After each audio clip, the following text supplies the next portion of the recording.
இங்கே அழகா பவுல் எழுதுகிறாரு, நாங்க யாரா இருக்கிறோம் என்றால் நாங்கள் தேவனுக்கு உடன் வேலை ஆட்களா இருக்கிறோம். ஆமென். தேவனோடு வேலை செய்கிறது வேற, தேவனுக்காக வேலை செய்கிறது வேற. தேவனோடு வேலை செய்கிறது வேற, தேவனுக்காக வேலை செய்கிறது வேற. நேரடியாய் ஒரு எஜமானுக்கு வாகனம் ஓட்டுவது வேற, ஒரு எஜமானுடைய 10 வாகனத்தை நம்ம டிரைவரா ஓட்டுறது வேற. ஒரு எஜமான் வண்டியில உட்கார்ந்து இருக்கும் போது ஒரு டிரைவருடைய ஆக்ஷன் எப்படி இருக்கும்ன்றது நீங்க ஏற்கனவே நான் பலமுறை பிரசங்கத்தில் சொல்லியிருக்கிறேன். ஒரு எஜமான் வண்டியில பின்னாடி உட்கார்ந்து இருக்கிறார் என்று சொன்னால், நான் கடந்த மாதத்தை இந்த கடந்த நாட்கள்ல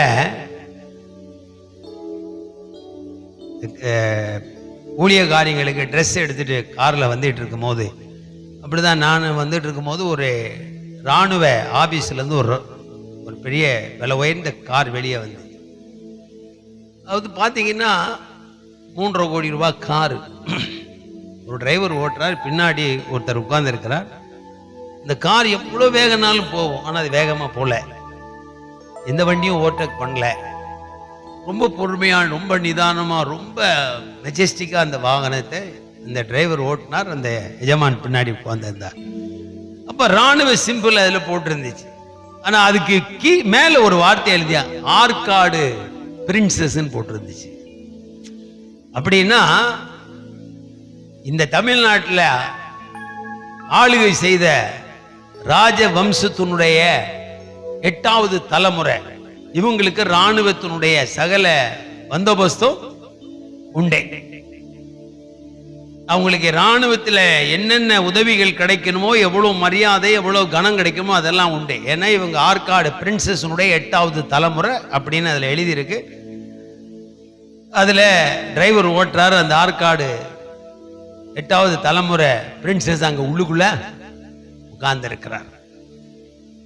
அப்ப நான் யோசித்து பார்த்து, ஒரு எஜமான் கூட வேலை செய்கிறதுன்றது ரொம்ப கடினமான விஷயம். நீங்க எஜமான் கூட வேலை செய்யறீங்களா, எஜமானுக்காக வேலை செய்யறீங்களா?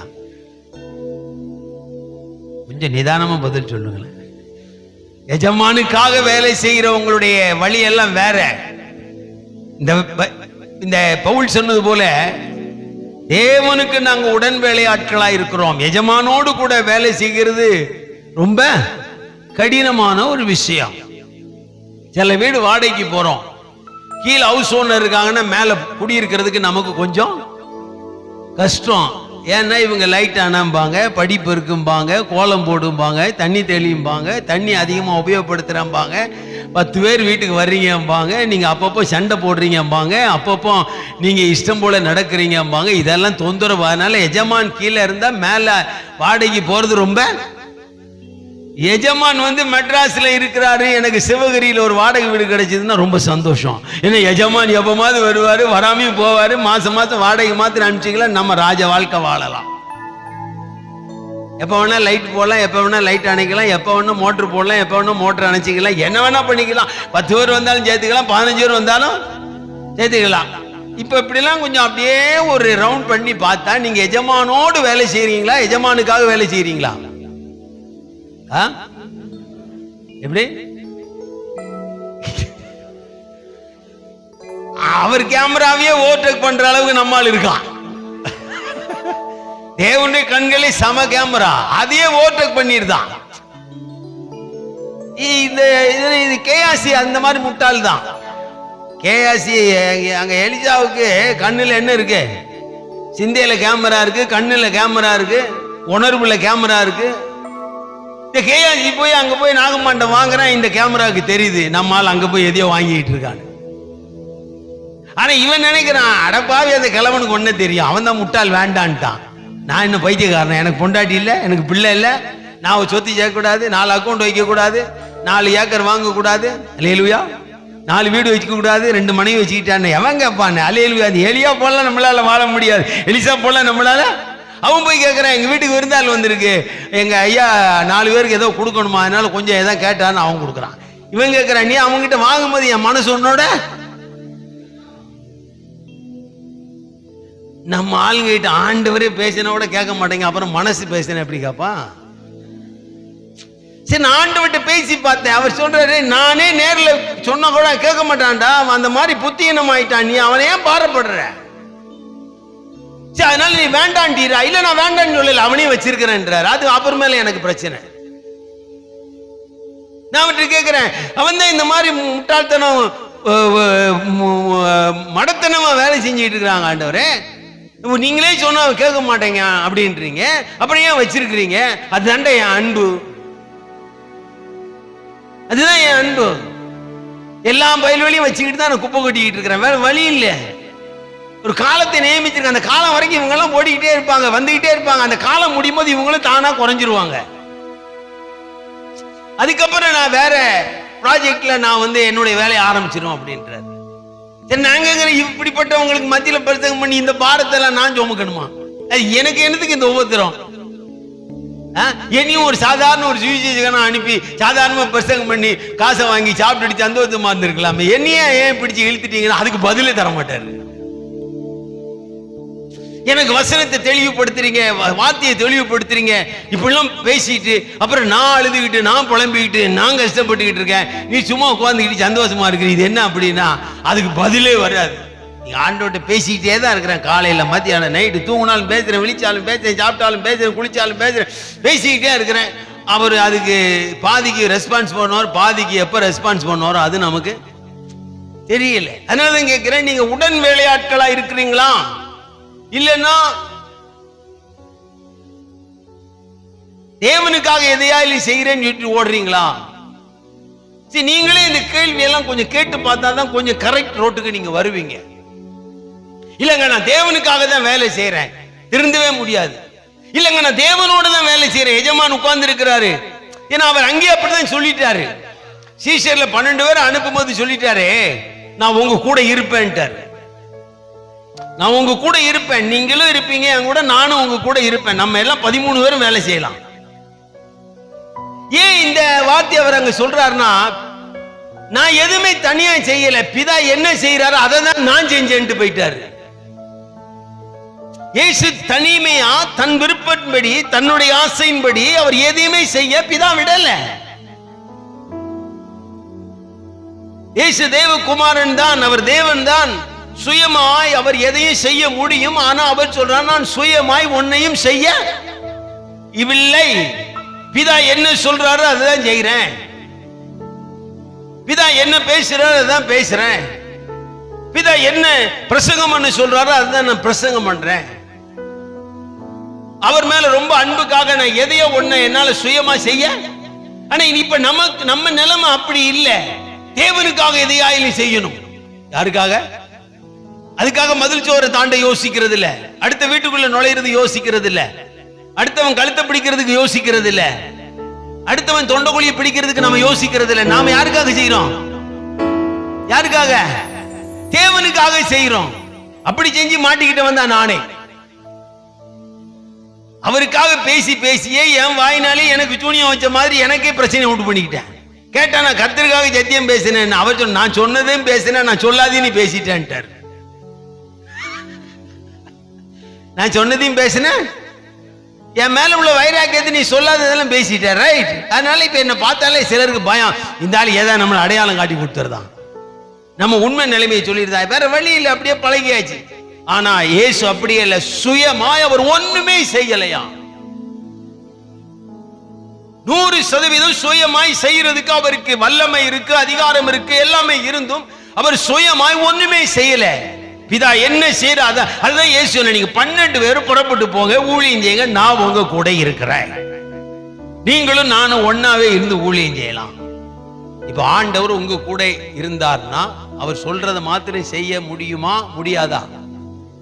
முடியுமா? முடியாது. அந்த அளவுக்கு நாம இன்னும் வளர்க்க படல.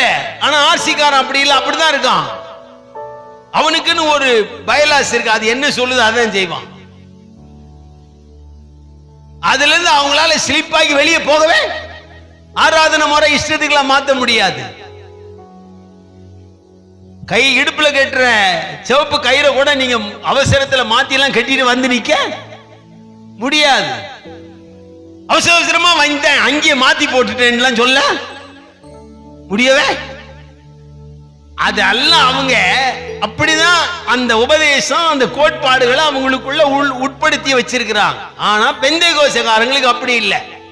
திடீர்னு கருப்பு வேட்டி கட்டுவான், திடீர்னு கருப்பு கோட்டு போடுவான், திடீர்னு சூட்டு போடுவான், திடீர்னு ஜிப்பா போடுவான். இஷ்டத்துக்கு என்ன வேணா, அவனுக்கு பயலாசே கிடையாது.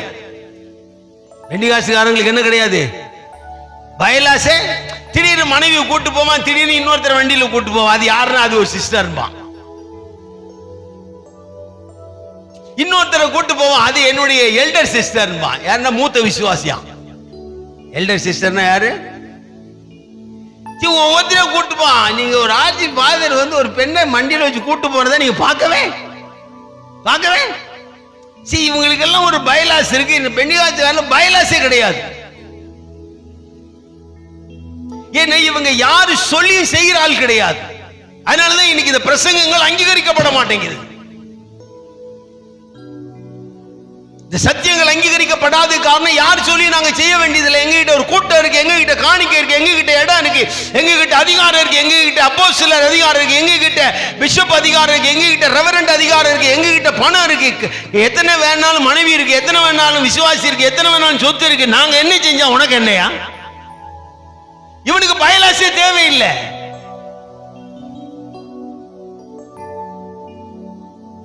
ஆமென். அதனாலதான் இன்னைக்கு சத்தியங்களை அவங்களால ஏற்றுக்கொள்ள முடியல, சத்தியங்களை அங்கீகரிக்க முடியல, சத்தியத்தை தன்னுடைய இருதயத்துக்குள்ள அவங்களால பாதுகாக்க முடியல. கேட்ட படிச்சுவா நீதிமான் ரொம்ப ஹையா போயிட்டே இருப்பாங்க. கீழே இருக்கிற ஒருத்தனை அங்கீகரிக்க முடியாது. கர்த்தர் உபயோகப்படுத்துற ஒருத்தனை அங்கீகரிக்க முடியாது. தன்னால் உருவாக்கப்பட்டவன் உயர்த்தப்படும் பொழுது அவங்களால அதை அங்கீகரிக்க முடியாது. கணக்கு காணிக்க தரவன் கணக்கு கேட்டா அவனை வச்சிருக்கிறதுக்கு விருப்பம் கிடையாது. எனக்கு காணிக்க தரவன் கணக்கு கேட்டா சர்ச்சில் உட்கார வைக்க வேண்டாம், அடிச்சு வெளியே தள்ளுற ரெடியா இருப்போம். இதெல்லாம் நம்ம கூட்டம் தானே, இல்ல நம்மெல்லாம் அதானே பண்ணிட்டு இருக்கிறோம். பெண்டிகாசுக்காரங்க பண்ற வேலையெல்லாம் அதுதான் பண்ணிக்கிட்டு இருக்கிறோம். அதனாலதான் சொல்றேன், நம்ம தேவனுக்காக வேலை செய்யறோமே தவிர தேவனுடன் வேலை செய்யல. ஆனா பவுல் சொல்றார், நாங்கள் தேவனுக்கு உடன் வேலை ஆட்கள். வார்த்தையினுடைய ஆழங்களுக்குள்ள போங்க. தேவனுக்கு ஊழியக்காரங்க நீங்க மாத்திரம் தான் நினைக்காதீங்க. தேவன் ஊழியம் செய்யறாரு, வசனம் ஊழியம் செய்கிறது, காலங்கள் ஊழியம் செய்கிறது, ஊழியக்காரர்கள் ஊழியம் செய்யறாங்க. தானா நடக்கிற ஊழியம் அப்படி நிறைய பேர் கர்த்தருக்கு ஊழியம் செஞ்சுட்டு தான் இருக்கிறாங்க. நீங்க மாத்திரம் செய்யறதா நினைக்காதீங்க. காலங்கள் செய்கிற ஊழியத்தை ஒரு ஊழியக்காரனால செய்யவே முடியாது. காலங்கள் அவ்வளவு ஊழியங்களை ஆண்டவருக்கு பரிசுத்தமாய் செஞ்சுக்கிட்டு இருக்கு. தேவனுக்கு பட்சமாய் காலங்கள் கர்த்தருக்கு ஊழியம் செய்யுது.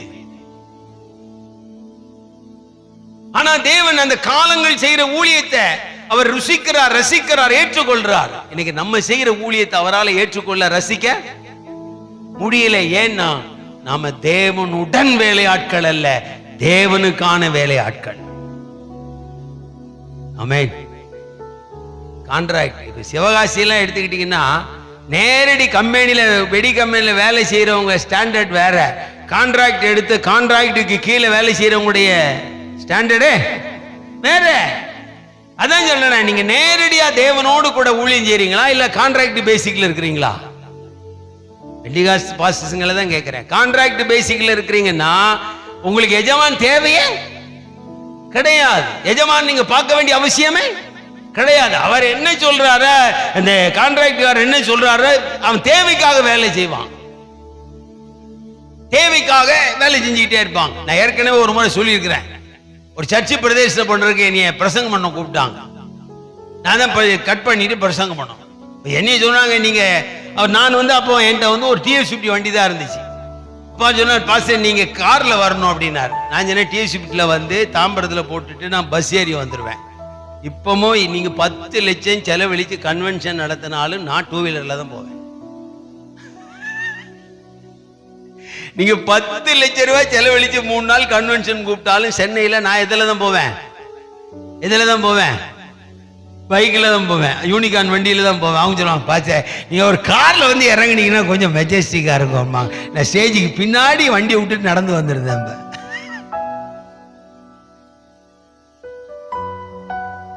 இத மாதிரி எதையும் சொல்ல வந்தேன். நிறைய பேருடைய லைஃப்ல வந்து வாழ்க்கையினுடைய ஊழிய பாதையினுடைய முறைகள், தன்மைகள் எல்லாவற்றையுமே ஒதுக்கி வச்சுட்டு அந்த கான்ட்ராக்ட் என்ன எதிர்பார்க்கிறாங்க, தேவைகள் எதுவோ. அவர் சொன்னா நீ கார்ல வரணும், சரி வரேன், என்ன செய்யணும், நீங்க இந்த இடத்துக்கு வந்துருங்க, அங்க ஒருத்தர் ரிஜிஸ்டர் இருக்கிறார், ரிஜிஸ்டர் ஆபீஸ்ல ரிஜிஸ்டர்னா எவ்வளவு பெரிய பதவி, அவரு உங்களை கூப்பிட்டு வரேன்னு எனக்கு முதல்ல ப்ராமிஸ் பண்ணிட்டார். நீங்க அங்க வந்துட்டீங்கன்னா அவர் உங்களை கார்ல கூப்பிட்டு வந்துருவாருங்க. நான் அங்க போன உடனே ரிஜிஸ்டர் 3 மணிக்கே முடிஞ்சிடும்.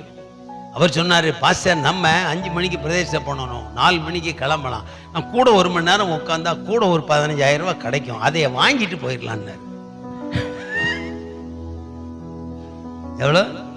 கூட ஒரு 10 ரிஜிஸ்டருக்கு கையெழுத்து போட்டு கொடுத்தா இவருக்கு ஒரு 10,000 ரூபாய் நிச்சயம் கிடைக்கும் பாஸ்டர், அதெல்லாம் வாங்கிட்டா கிராம ஊழியத்துக்கு உபயோகப்படும்னாரு. எனக்கு ஷாக் ஆயிட்டு, அடப்பாவி, இந்த கார்ல நம்ம போவா, இவர் கூட நாம போகவா, வேற வழி இல்லை. அன்னைக்கு அவர் கூட தான் போனேன். அவரு சொல்றாரு நம்ம போய் பிரசங்கம் பண்ணா ஒரு 500 ரூபாய் தருமானான்னு போறோம், இவர் 1 மணி நேரம் ரிஜிஸ்டர் ஆபீஸ்ல கூட கொஞ்சம் வேலை செஞ்சா 10,000 ரூபாய் கிடைக்கும், ஊழியத்துக்கு கொடுக்கலாமான்னு உட்கார்ந்துருக்கிறாரு. அப்போ தேவனுக்காக வேலை செய்கிறது வேற, தேவைக்காக வேலை செய்கிறது வேற, தேவனுடன் வேலை செய்கிறது வேற. நீங்க எந்த கேட்டகரியில இருக்கிறீங்க? தேவனுடன் வேலையாட்களா, தேவனுக்காக வேலையாட்களா, தேவைகளுக்காக வேலையாட்களா? கொஞ்சம் யோசித்து பார்த்தா நீங்க உங்க மினிஸ்ட்ரி எல்லாம் ரொம்ப பர்ஃபெக்ட்டா கொண்டு போயிருவீங்க. உங்களுடைய லைஃப் கரெக்டா இருக்கும், உங்களுடைய சிந்தை கரெக்டா இருக்கும், உங்களுடைய உணர்வு கரெக்டா இருக்கும், உங்களுடைய பார்வை கரெக்டா இருக்கும், உங்களுடைய பேச்சு கரெக்டா இருக்கும், உங்க பிரசங்கம் கரெக்டா இருக்கும், உங்களுடைய ஆராதனை கரெக்டா இருக்கும். தேவனை மாத்திரம் தான் நீங்க முன்னாடி நிறுத்துவீங்க. என்ன, நீங்க தேவைக்காக ஊழியம் செய்யல, தேவனுக்காக ஊழியம் செய்யல, நீங்க யாரு கூட ஊழியம் செய்றீங்க? தேவனுடன் வேலையாட்களா இருக்கிறீங்க. தேவனுடன் வேலையாட்களா இருக்கிறது ரொம்ப கஷ்டம். அல்லேலூயா. தேவனுக்கு நாம வேலையாட்களா இருக்கிறோம், தேவனுடைய திட்டத்துக்கு வேலையாட்களா இருக்கிறோம், தேவ சித்தத்துக்கு வேலையாட்களா இருக்கிறோம், தேவ தீர்மானத்துக்கு வேலையாட்களா இருக்கிறோம். இவங்க கூட நான் தேவ சித்தத்தோடு இருந்துட்டா தேவ சித்தம் மீறிய உதவி என்னால செய்ய முடியாது. நான் தேவ சித்தத்தோடு இருக்கிறேனா, தேவ திட்டத்தோடு இருக்கிறேனா, தேவ தீர்மானத்தோடு இருக்கிறேனா, இதெல்லாம் நிறைய யோசித்து பாருங்க. யோசித்து பார்த்தா நம்ம செய்யற எதுவுமே நமக்கு பிடிக்காது. இதெல்லாம் நீங்க எல்லாம் யோசித்து ஒரு சின்ன ஊழியம் செஞ்சா கூட அருமையா செஞ்சீங்கன்னு வச்சுங்களேன், அந்த மாணிக்க கல்லுக்கு விலையே கிடையாது. அந்த மாணிக்க கல்லுக்கு என்ன கிடையாது? சின்ன கல்லு தான் மாணிக்க கல்லு. அது விவரம் தெரிஞ்சவன் அதுக்கு பல கோடி சொல்லுவான். கை சின்ன புள்ளங்கைக்குள்ள உட்கார்ற மாணிக்க கல்லு தானே, அதுக்கே இத்தனை கோடி ரூபா. அதனுடைய எஃபெக்ட் அதுதான். நீங்க அவ்வளவு பெரிய மகிமையுள்ள ஒரு ஊழியத்தை செஞ்சுக்கிட்டு இருக்கிறீங்க. ஆனா நீங்க பெருசா செய்யணும், விரிவா செய்யணும், உலகமெங்கிலும் செய்யணும்னு அந்த மாணிக்க கல்லினுடைய அருமையை உங்களுக்கு தெரியாம கறிக்கட்டை கையில வச்சுக்கிட்டு அலைகிறோம். சின்ன ஊழியம் செஞ்சாலும் உண்மையை செய்யுங்க. அதனுடைய மதிப்பு ஆண்டவருக்கு மாத்திரம்தான் தெரியும். மாணிக்க கல்லினுடைய மதிப்பு மாணிக்கத்தை வாங்குற விற்கிறவனுக்கு தான் தெரியும், மத்த யாருக்கும் தெரியாது. நீங்க இவ்வளோ வருஷமா இருக்கிறீங்க, நீங்க வளரவே இல்லையா? வளரணுன்றதுக்காக நான் என்ன பண்ணணும்? தேவன் எதை சொல்றாரு அதுதான் செய்ய முடியும். ஆமென். நீங்க செய்ய வேண்டிய ஒரு 5 வேலை, அதை நீங்க எப்பவுமே செய்ய வேண்டிய வேலை, இந்த 5 வேலையை செஞ்சீங்களா நீ யோசித்து பாருங்க. முதல் வசனம் வாசிப்போமே, லூக்கா 8:5-11 வாசி. 8:5-11 லூக்காவின் புஸ்தகம் 8வது அதிகாரம் 5வது வசனமும் 11வது வசனமும் விதைக்கிறவனுடைய சம்பவத்தை குறித்து ஆண்டவர் ரோமே சொல்றார்.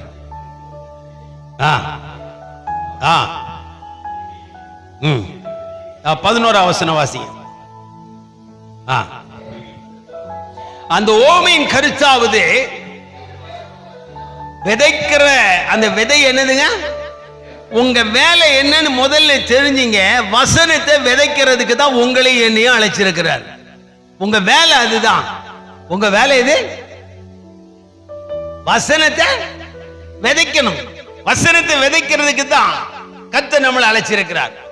ஆரம்பத்துல வசனத்தை விதைச்ச, கொஞ்ச காலம் ஆன உடனே மாதிரியான வாழ்க்கையை விதைக்க சொல்றாரு. இன்னும் கொஞ்ச நாள் அனுபவத்தை விதைக்க சொல்றார். இன்னும் கொஞ்ச நாள் ஆன உடனே சாட்சியான ஜீவிதத்தை விதைக்க சொல்றார். இன்னும் கொஞ்ச நாள் ஆன உடனே நல்ல உபதேசங்களை விதைக்க சொல்றார். எல்லாமே வசனத்தின் அடிப்படையாக தான் வருகிறார். இந்த வசனத்தை விதைக்கிற வேலை இப்ப ரொம்ப என்ன செஞ்சு போச்சு, குறைஞ்சு போச்சு. இன்னைக்கு தேசத்துக்கு தேவை வசனம் தான். அதனாலதான் ஏசி 55 சொன்னார், என் வசனம் போகும், அது தானா கண்டிப்பா தன் வேலையை செய்யும். அதை செய்யக்கூடாது என்பதற்காக தான் இப்ப நம்ம நிறைய பேர் வசனத்தை விதைக்கிறத விட்டாச்சு. வசனமே விதைக்கலன்னா அது எப்படி அறுவடை பண்ணுவீங்க? நீங்க விதைச்சதுதான் அறுவடை பண்ண முடியும். நீங்க 2025 எதை விதைச்சீங்களோ அதை தான் 26 அறுவடை பண்ண முடியும்.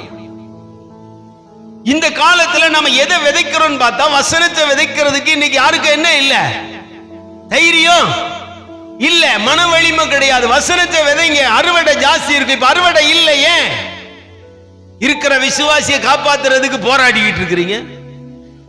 இருக்கிற விசுவாசியை மந்தையில போட்டு அடைக்கிறதுக்கு கதவுக்கு மேல கதவு செஞ்சுக்கிட்டு இருக்கிறீங்க. ஏன்? தேவையில்லையே. நீ வசனத்தை விதைச்சா அறுவடை தானா வந்துருங்க. நான் இப்ப சொல்றேன், ஒரு நாள் நான் ஒரு வசனத்தை பிரசங்கம்னா 3.5 வருஷம் சோறு போடுவார் என்றேன். அது அந்த விதையினுடைய அளவு அப்படி. வசனத்தை விதைங்க. நான் யார்கிட்ட பேசினாலும் வசனம் இல்லாம பேசுறது இல்லை. வசனத்தை வச்சுதான் பயமுறுத்துவேன், வசனத்தை வச்சுதான் திட்டுவேன், வசனத்தை வச்சுதான் கண்டனம் பண்ணுவேன், வசனத்தை வச்சுதான் அவங்களுக்கு எல்லாமே. வசனம் இல்லாம என் வேலையை வசனத்தை விதைக்கிறது தானே. ஊர்கதை உலக கதை எல்லாம் விதைக்க வேண்டிய அவசியம் எனக்கு கிடையாது. எதையோ இன்னைக்கு நம்ம விதைச்சுக்கிட்டு இருக்கிறோம். தரிசனத்தை விதைக்கிறோம், சொப்பனத்தை விதைக்கிறோம், ஆசையை விதைக்கிறோம், என்னென்னத்தையோ விதைக்கிறோம். நீங்க எதை விதைச்சாலுமே அது அறுவடை செய்யறதுக்கு வேற ஆள் வருவான். ஆனா வசனத்தை விதைச்சாதான் நீங்க அறுவடை செய்ய முடியும். வசனத்தை விதைச்சாதான் நீங்க அறுவடை செய்ய முடியும். நீ உடனே சொல்லுவீங்க, லூக்கால சொல்லி இருக்கிறார், அறுவடை மிகுதி வேலையால் குறைவு. இந்த ஒரு வசனத்தை பிடிச்சுக்கிட்டு என்னென்னமோ கதை விடுறாங்க. நீங்க விதைக்க வேண்டியதை விதைச்சாதாங்க அறுவடையே கிடைக்கும். நீங்க செய்ய வேண்டிய வேலையை வசனத்தை விதைங்க. புரியாது, அதெல்லாம் நமக்கு தேவையில்லை. நீங்க விதைச்சு போடுங்க வசனத்தை. வசனத்தை விதைக்கிறதுக்கு இன்னைக்கு நிறைய பேருக்கு என்ன பலன் இல்லையே. நிறைய பாஸ்டர்ஸ்கிட்ட தனியாவும் பேசி பார்த்துட்டேன், டீமாவும் பேசி பார்த்துட்டேன். பாஸ்டர் நீங்க சொல்ற மாதிரிலாம் வசனம் சர்ச்சில் பேச முடியாது பாஸ்டர். அப்படின்னா நானும் என் பொண்டாட்டி தான் சர்ச்சில் உட்காந்துருக்கணும். தைரியமா உட்காந்து பாரு, தைரியமா உட்காரியா. நான் உட்காரல, அப்படியே விட்டுருவாரு எஜமான். தைரியமா வசனத்தை பிரசங்கித்து பாருங்க. எவ்வளவு காலம் கர்த்தர் உங்களை அப்படியே விடுவாரு? 25 வருஷம் விட்டாரு. ஒரு மனிதனா தான் உட்கார்ந்து இருக்கான். குழந்தை தாரன், குட்டி தாரன், சந்ததி தாரன், சுதந்திரம் தாரன் சொல்லி 25 வருஷமா பொண்டாட்டி முடியாத உட்கார்ந்து இருக்கான். விட்டாரா? ஆபிரகாமை விட்டாரா? பெருக பண்ணல. வசனத்தை விதைக்கிற வேலையை இன்னைக்கு பெந்தேகோஸ்தே சபைகள் செய்கிறது இல்லை. தேவைக்காக வேலை செய்கிற வேலையெல்லாம் விட்டுருங்க. இந்த மாதிரிலாம் பேசக்கூடாதுன்னு நினைக்கிறேன். ஆனா எனக்கு வேற வழியே தெரியல. இந்த மாதிரி பேசக்கூடாதுன்னு ஊழியர் மீட்டிங்ல பிரசங்கம் மட்டும் நிறுத்தணும்னு யோசித்தேன். ஏன்னா ஸ்டேஜில் ஏறினாலே ஆவியானவர் என்னை எப்படி தான் நடத்துறார். நான் எதுக்கு என்னைய அப்படி உபயோகப்படுத்துறீங்கன்னு கேட்டு பார்த்துட்டேன். அவருக்கு அதுக்கு பதில் தர மாட்டேன்.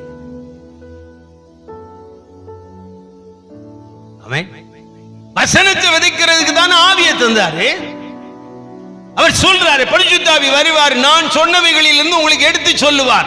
நான் சொன்ன வசனத்தை உங்களுக்கு பிரசங்கிக்க அவர் 100% உதவி செய்வார். அப்படித்தானே எழுதியிருக்கிறாரு யோவான் 16. நான் சொல்லாததெல்லாம் நீ சொல்லுவேன்னு சொன்னாரா? நான் சொன்ன உபதேசம், நான் சொன்ன சத்தியம், நான் சொன்ன வசனத்தை நீங்கள் எடுத்து சொல்லுவதற்கு அவர் உங்களுக்கு எடுத்து கொடுப்பார். உங்களை குற்றவாளியா நிறுத்துவாங்க. அங்க என்ன பேசணும்னு யோசிக்காதீங்க, ஆவியானவர் உங்களை பேச வைப்பார். வசனம் பேசுறதுக்கான வேலையை தந்தா நீ என்னத்தை பேசிக்கிட்டு இருக்கிறோம்? பெந்தேகோஸ்தே பாஸ்டர்ஸ்ங்க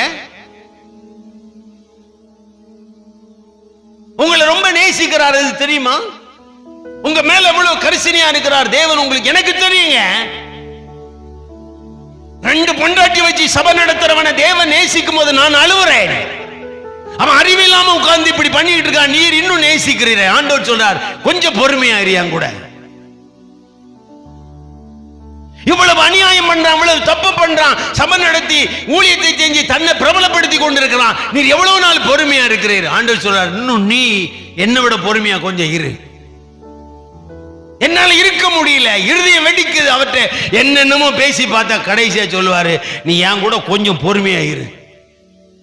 என்னால இருக்க முடியல ஆண்டவரே.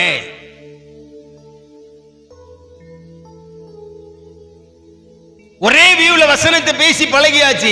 என்னால் அட்ஜஸ்ட் பண்ண முடியல, என்னால ஏற்றுக்கொள்ள முடியல, என்னால அவங்களோட ஒத்து போக முடியல, என்னால அவங்களோட கை கொடுக்க முடியல, ஒரே போர்வைக்குள்ள என்னால படுக்க முடியல. ஒத்த மனிதனாய் போராடி கொண்டிருக்கிறேன். ஆண்டவரிடத்துல சேட்ட அவர் சொல்லுவாரு, நான் பொறுமையா இருக்கிறேன்ல, நீயும் கொஞ்சம் பொறுமையா இரு.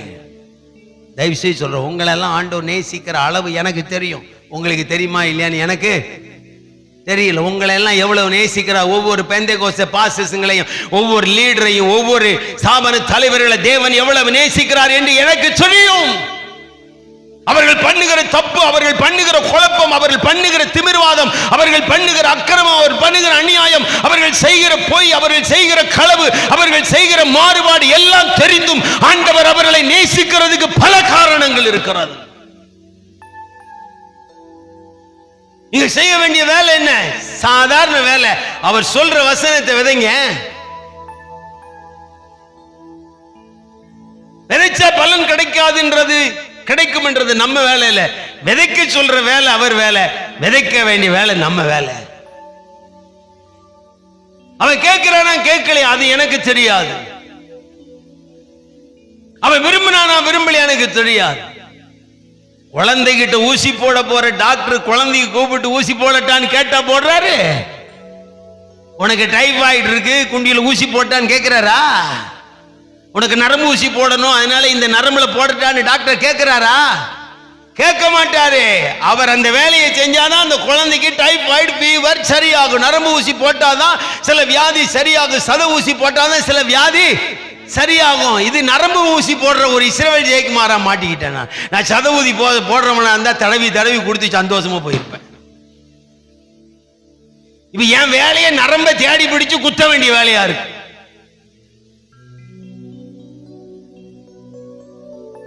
ஆண்டவர் நமக்கு கொடுத்த வேலை எல்லாம் பெரிய வேலை நினைக்காதீங்க, சிம்பிள் வேலை. நான் சொல்ற வசனத்தை நீ பேசு. ரப்சாக்கே பேசுறான். ராஜா சொல்லி அனுப்பின வார்த்தை அப்படியே எசேக்கியா ராஜாவுக்கு. அந்த வேலையை கூட இன்னைக்கு நம்மளால செய்ய முடியல. அறிவு கட்ட வாழ்க்கை வாழ்ந்துட்டு இருக்கிறோம்.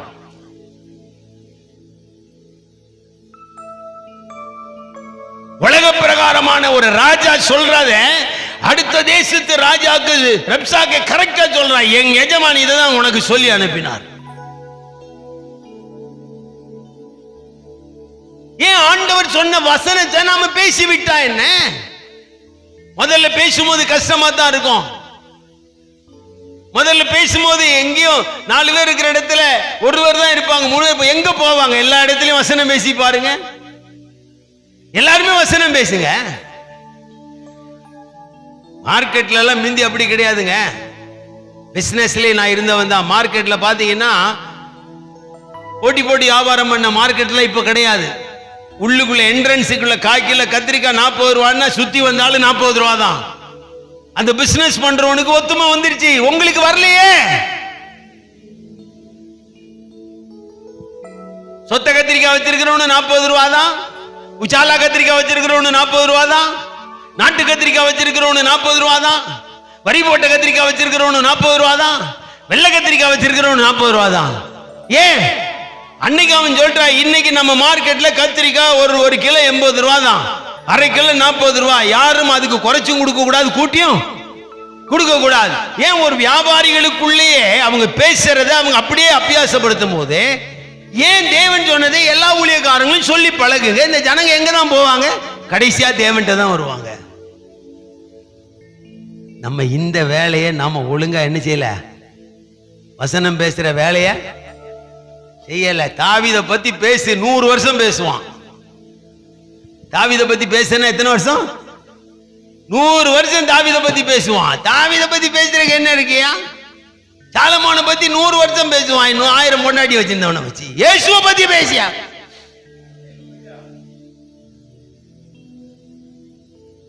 பேசினானா இயேசுவை பத்தி தான் பேசினான். தாவீதை இழுத்தானா? ஆபிரகாம் இழுத்தானா? வரப்போற இயேசுவை பார்க்காத இயேசுவை ஆவியில பார்த்து ஆவியில உணர்ந்து உலகத்தின் பாவங்களை சுமந்து இருக்கிற தேவ ஆட்டுக்குட்டி, நான் தண்ணீர்னால ஞானஸ்நானம், அவர் ஆவியில ஞானஸ்நானம் கொடுப்பார், அக்கினியில ஞானஸ்நானம். வைத்து வைத்து இயேசுவை பேசுறான். போன வாரம் ஒரு சர்ச்சில் ஒரு பாஸ்டர் பேசுறார், என்ன தேவனை போல நேசிக்கலன்னா நீங்க யாரும் செத்துருவீங்கன்றார். வைத்தியக்காரன். நான் எனக்கு ரொம்ப அந்த விசுவாசி போன் பண்ணாங்க, ரொம்ப வருத்தம். ஆண்டவர்கிட்ட கேட்டேன், நான் இங்கேயும் பொறுமையா இருக்கேன், நீ கொஞ்சம் பொறுமையா இருக்கு, உனக்கு ஏன் பிரஷர் ஜாஸ்தின்றார். என்னால இருக்க முடியல. அந்த விசுவாசி போன் பண்ணது எங்க சர்ச்சை பார்த்து சொன்னாரு, பாஸ்டர் எங்களை தேவனை போல நேசிக்கலன்னா நீங்க செத்து போவீங்கன்றாரு. என்னையா இது? வசனம் பேசுங்க, வசனம் தான் பேசுறத நம்ம வேலையே. நம்ம வேலையை என்னங்க? நான் அந்த வசனத்துக்கு பயப்படுறது, வசனத்தை அப்படியே பேசுறதுக்கு காரணம் என்ன தெரியுமா?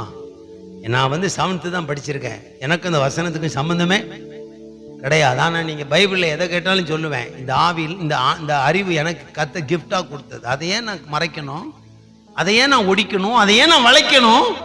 அது அப்படியே சொல்லிட்டு போறது. இது எங்க அப்பா கொடுத்த கிஃப்ட் அல்ல, எங்க அம்மா கொடுத்த கிஃப்ட் அல்ல, இது நான் படிச்சு சம்பாதிச்ச கிஃப்ட் அல்ல.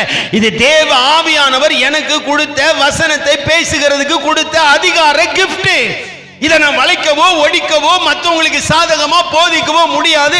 அவர் சொல்லுகிறது அப்படியே சொல்லி விடுவேன். நீங்க ஏற்றுக்கொண்டால் ஏற்றுக்கொள்ளாட்டால் பரவாயில்ல. ஆண்டவர் சொன்னா உன் சத்தம் காத்துல போகும், போக வேண்டியவனுக்கு போய் சேரும், நீ பேசிவிடு. வசனம் பேசுற வேலையை விட பெரிய வேலை என்ன பருப்பு வேலை இருக்கு உங்களுக்கு? இன்னைக்கு தயார் பண்ண பிரசங்கம் எல்லாம் யாரும் பண்றதே.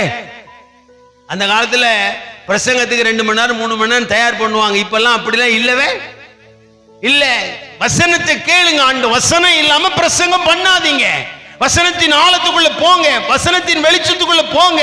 வசனத்தை இஷ்டம் போல தியானிக்காதீங்க, வசனத்தை இஷ்டம் போல உடைக்காதீங்க, வசனத்தை இஷ்டம் போல பிரிக்காதீங்க.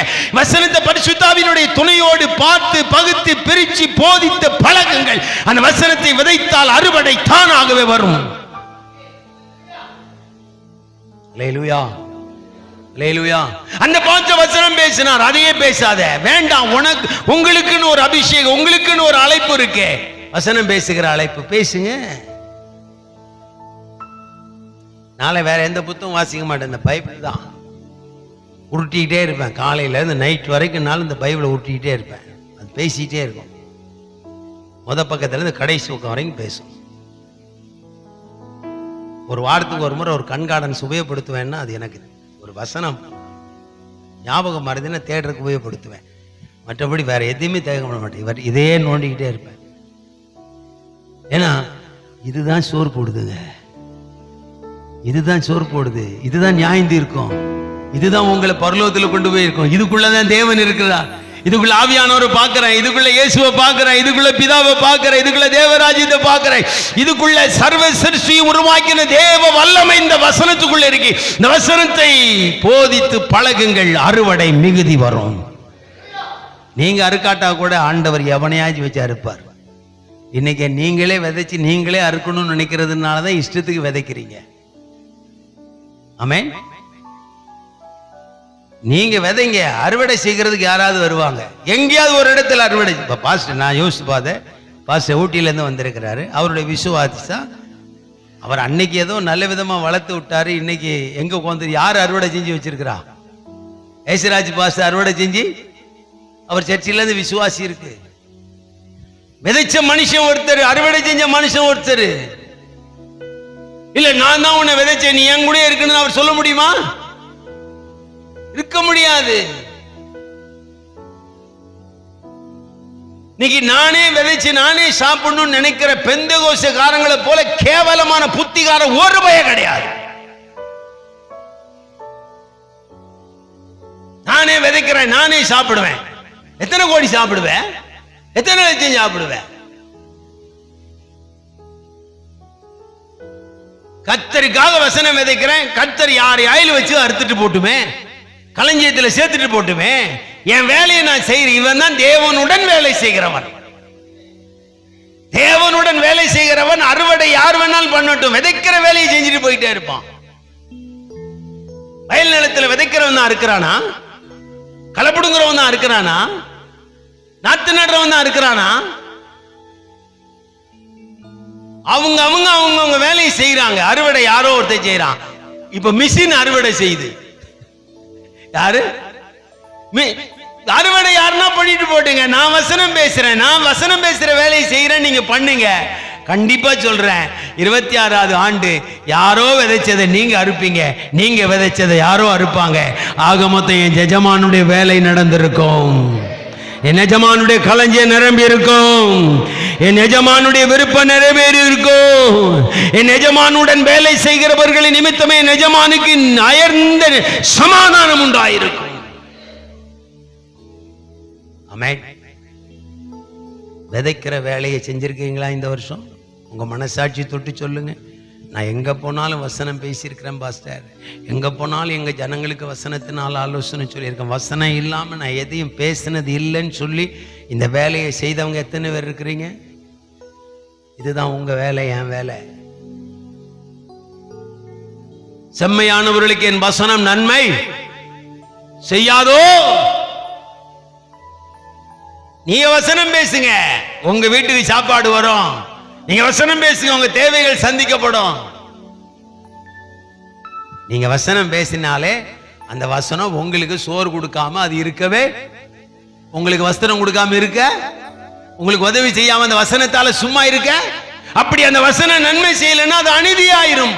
அதனால தேவன் தன் வசனத்தை எங்கி விட்டு கொடுக்க மாட்டார். அந்த வசனத்தை வச்சு அவர் வேலையை அவர் செஞ்சுக்கிட்டே இருப்பார். வசனத்தை விதைக்கிற வேலையை 2025 செஞ்சிருக்கிறீங்களா இல்லையான்னு பாருங்க.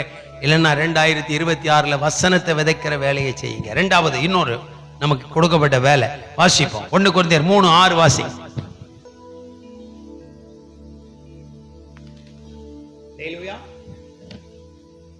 அழகா ரெண்டாவது ஒரு வேலை சொல்றாரு. என்ன வேலை? நான் நட்டேன். நடுற வேலை, விதைக்கிற வேலை பெரிய வேலை. ரெண்டாவது என்ன வேலை? நடுகிற வேலை. அதனாலதான் நீங்க ஏசாயாவின் புத்தகம் 5:7 வாசிக்கிறார், நான் ஒரு திராட்சை தோட்டத்தை உண்டு பண்ணி அதுக்கு நடுவில் ஒரு திராட்சை கொள்ள செடியை நான் என்ன செஞ்சேன்? நட்டேன். நடுற வேலை பெந்தேகோஸ்தேக்காரங்க யார் செய்யறது? நடுறதுன்னா என்னங்க? நடுறதுன்னா என்ன?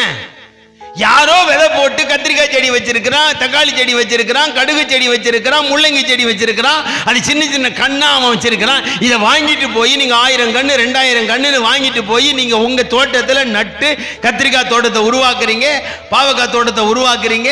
நீங்க வெண்டைக்காய் தோட்டத்தை கண்ணு நீங்க உருவாக்குறது இல்லை, கண்ணு உருவாக்குறது வேற. நீங்க நட்டு அதை கண்ணை வாங்கிட்டு வந்து நடுறீங்க. நடுகிறதுனா என்ன?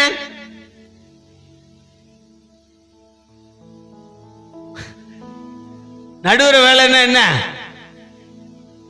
நடுகிற வேலை என்ன? தேவ அன்பை எந்த மனுஷனுடைய இருதயத்திலாவது நடுகிறீங்களா? பரிசுத்தத்தை நடுகிறீங்களா? விசுவாச ஜீவிதத்தை நட்டு வைக்கிறீங்களா? கீழ்ப்படுகிற ஜீவிதத்தை நட்டு வைக்கிறீங்களா? தேவ சாயலை நட்டு வைக்கிறீங்களா? தெய்வீகத்தை மனிதனுக்குள்ள நடுகிற வேலையை நீங்க செய்யணும் ஐயா. இதை ஒரு அரசியல்வாதி செய்ய முடியாது, இது ஒரு மளிகை கடைக்காரன் செய்ய முடியாது, ஒரு டாக்டரால செய்ய முடியாது. இத பெந்தேகோஸ்தே பாஸ்டர்ஸ், நீங்க ஊழியக்காரங்க, தேவனுடன் வேலை செய்கிறவங்க. அவர் சொல்ல, நான் பரிசுத்தராய் இருக்கிறது போல நீங்க பரிசுத்தராயிருங்க. ஏன் பரிசுத்தத்தை நட சொன்னாரு? விசுவாசி ஜீவிதத்தை நட சொல்றாரு. என்னுடைய சாயலை நீ சபைக்குள்ள நட்டு வைகின்றாரு. இன்னைக்கு நம்மளை குறித்து சபையில விசுவாசிகளுக்குள்ள நம்மளை பத்தி நடுகிறமே தவிர தெய்வீகத்தை நடுகிறதுக்கு இன்னைக்கு இந்த வேலை செய்யறதுக்கு ஆளே காணிக்க கொண்டா, தசமா கொண்டா, ஊழியம் செய்யி, என்ன வேணா பண்ணி இந்த வேலையெல்லாம் நட்டு வச்சிருப்பான். ஆனா வீட்டுக்குள்ள சண்டை போட்டுக்கிட்டு இருக்கும் புருஷன் பொண்டாட்டி. அங்க கீழ்ப்பெழுதல நட்டு வைக்கிறதுக்கு ஆள் இல்லை, பாசங்க இல்லைங்க. நான்லாம் அந்த மாதிரி செய்யறது இல்லை. ஒரு இடத்துக்குள்ள போனேன்னா அங்க என்ன நடணும்னு யோசிப்பேன். இப்ப இவங்களுக்கு பரிசுத்தத்தை நடணும், இவங்களுக்கு விசுவாசத்தை நடணும், இவங்களுக்குள்ள பரலோகத்தை நடணும், இவங்களுக்குள்ள இப்ப நித்திய ஜீவனை நடணும், இவங்களை தெய்வீக சாயலை நட்டு வைக்கணும். தெய்வீக குணத்தை நட்டு வைக்கணும். எதை நடணும்னு நான் உடனே டிசைட் பண்ணிருவேன், அதையே நான் பேசிக்கிட்டு இருப்பேன். எனக்கு சாதகமா என்னால பேச தெரியாது. அதுதான் பவுல் சொல்றாரு, நான் நட்டேன், நடுகிற வேலையை நான் செஞ்சேன். இந்த இயேசுவுக்காக கொலை பண்ணினேன். இன்னைக்கு அந்த இயேசுவை 1000 பேருடைய இருதயத்தில் நட்டு வச்சிருக்கிறேங்க. இயேசு தெய்வ குமாரன் அல்ல என்று சொல்லி நான் போதித்தேன். இன்னைக்கு இயேசுதான் தெய்வ குமாரன் என்று சொல்லி ஆயிரக்கணக்கான மனித யூதருடைய இருதயங்களில நட்டு வச்சிருக்கிறேன். இங்க நடுகிற வேலையை ஒழுங்கா செஞ்சிருக்கிறீங்களா? இந்த வருஷம் எதையோ நீங்க நட்டு வைக்க பிரயாசப்படுங்க. உங்க கஷ்டத்தை இன்னொருடைய இருதயத்துல நல்லா நட்டுருவீங்க. உங்க தேவைகளை இன்னொருத்தருடைய இருதயத்துல ஆழமா நடுவீங்க, குழி தோண்டி. உங்க தேவைகளை மனிதனுடைய இருதயத்தில் நட்டு வைக்கிற பெந்தேகோஸ்தே பாஸ்டர்ஸ்களை விட கேவலமான மனிதர்கள் இந்த உலகத்தில் எங்கேயும் கிடையாது. உன் தேவைகளை இன்னொருடைய இருதயத்தில் நட்டு வைக்கிற என்னையா புடுங்குற வேலை? உன் தேவைகள் அங்க சொல். ஜனத்தினுடைய இருதயத்தில் தெய்வீகத்தை நடுகிறதற்கு உன்னை அழைத்திருக்கிறார். தேவ சாயலை நடுவதற்கு அழைத்திருக்கிறார். தேவ ஆவியை நடுவதற்கு அழைத்திருக்கிறார். மனவாட்டியினுடைய அனுபவத்தை நடுவதற்கு அழைத்திருக்கிறார். தன் குமாரனுடைய சாயலை நடுவதற்கு அழைத்திருக்கிறார். நட வந்தார் சீனாய் மலையில, பிதாவை இறங்கி வந்தார். ஏயா வந்தீர்னு மோசே கேட்கிறான். விளப்பெரிய ஆர்ப்பாட்டத்தோடு விளப்பெரிய வேதனையும் பயத்தையும் கொடுக்கிறக்கு அவருக்கு சொன்னாரு, எனக்கு பயப்படுற பயம் இவங்களுக்குள்ள இருக்கணும்ன்றதுக்காக இறங்கி வந்தேன் சொன்னாரா இல்லையா? அப்ப தேவன் தன் பயத்தை மனிதர்களுடைய இருதயத்தில் நட்டு வைக்க விரும்பினார்.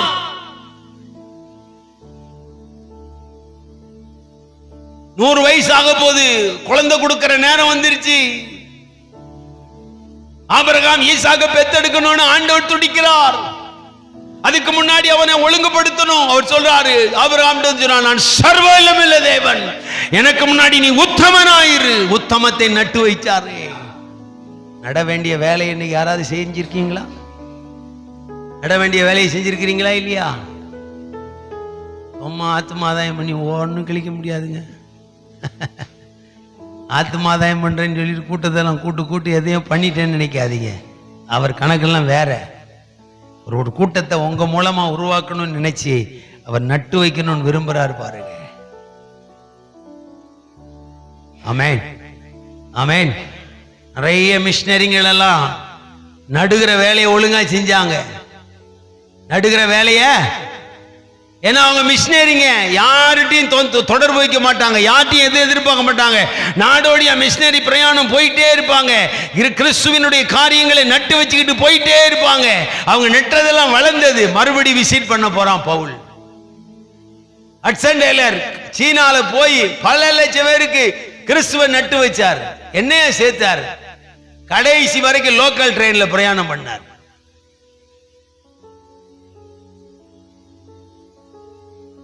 நடுற வேலையை செய்யறதுக்கு இன்னைக்கு பெந்தேகோஸ்தேக்காரங்கிட்ட ஆட்களே, நடுற வேலையை நான் செஞ்சிருக்கேன் பாஸ்டர், என்கிட்ட வந்தவங்க எல்லாம் கீழ்படுகிறாங்க, என்கிட்ட வந்தவங்க எல்லாம் பரிசுத்தத்தில் வளர்ந்துருக்காங்க, என்கிட்ட வந்தவங்க எல்லாம் உண்மையில வளர்ந்துருக்காங்க, என்கிட்ட வந்தவங்க எல்லாம் நீதியில வளர்ந்துருக்காங்க, என்கிட்ட வந்தவங்க இருதயத்துல எல்லாம் தேவகுமார்னு நான் நட்டு வச்சிருக்கிறேன், இந்த வேலையை நான் இந்த வருஷம் செஞ்சேன்னு சொல்லி யாராவது கை வைத்து. இந்த வேலைக்கு தானே அழைச்சாரு, இந்த வேலைக்கு தானே அழைச்சாரு. தெய்வீகத்தை நடுகிற ஒரு வேலையை பாது, ஒரு புனிதமான வேலை. தெய்வீக குணங்களை நடுகிற வேலை புனிதமான வேலை. பரிசுத்தத்தை நடுகிற வேலை புனிதமான வேலை. உலகமே எதிர்பார்க்க முடியாத அளவுக்கு விசுவாச ஜீவிதத்தை நடுகிற வேலை புனிதமான வேலை. செத்து போறவனுக்கு நித்தியத்தை நடுகிற வேலை. இந்த வேலைக்கு தானே நம்மளை அழைச்சார். ஆனா இந்த வேலையை நாம ஏன் செய்யல? எழுப்புதல் வரும்னு எத்தனை பேரை ஏமாத்துவீங்க? எழுப்புதல் வரும்னு எத்தனை பேரை ஏமாத்துவீங்க? எத்தனை தலைமுறை ஏமாத்துவீங்க? எத்தனை சந்ததிகளை ஏமாத்துவீங்க?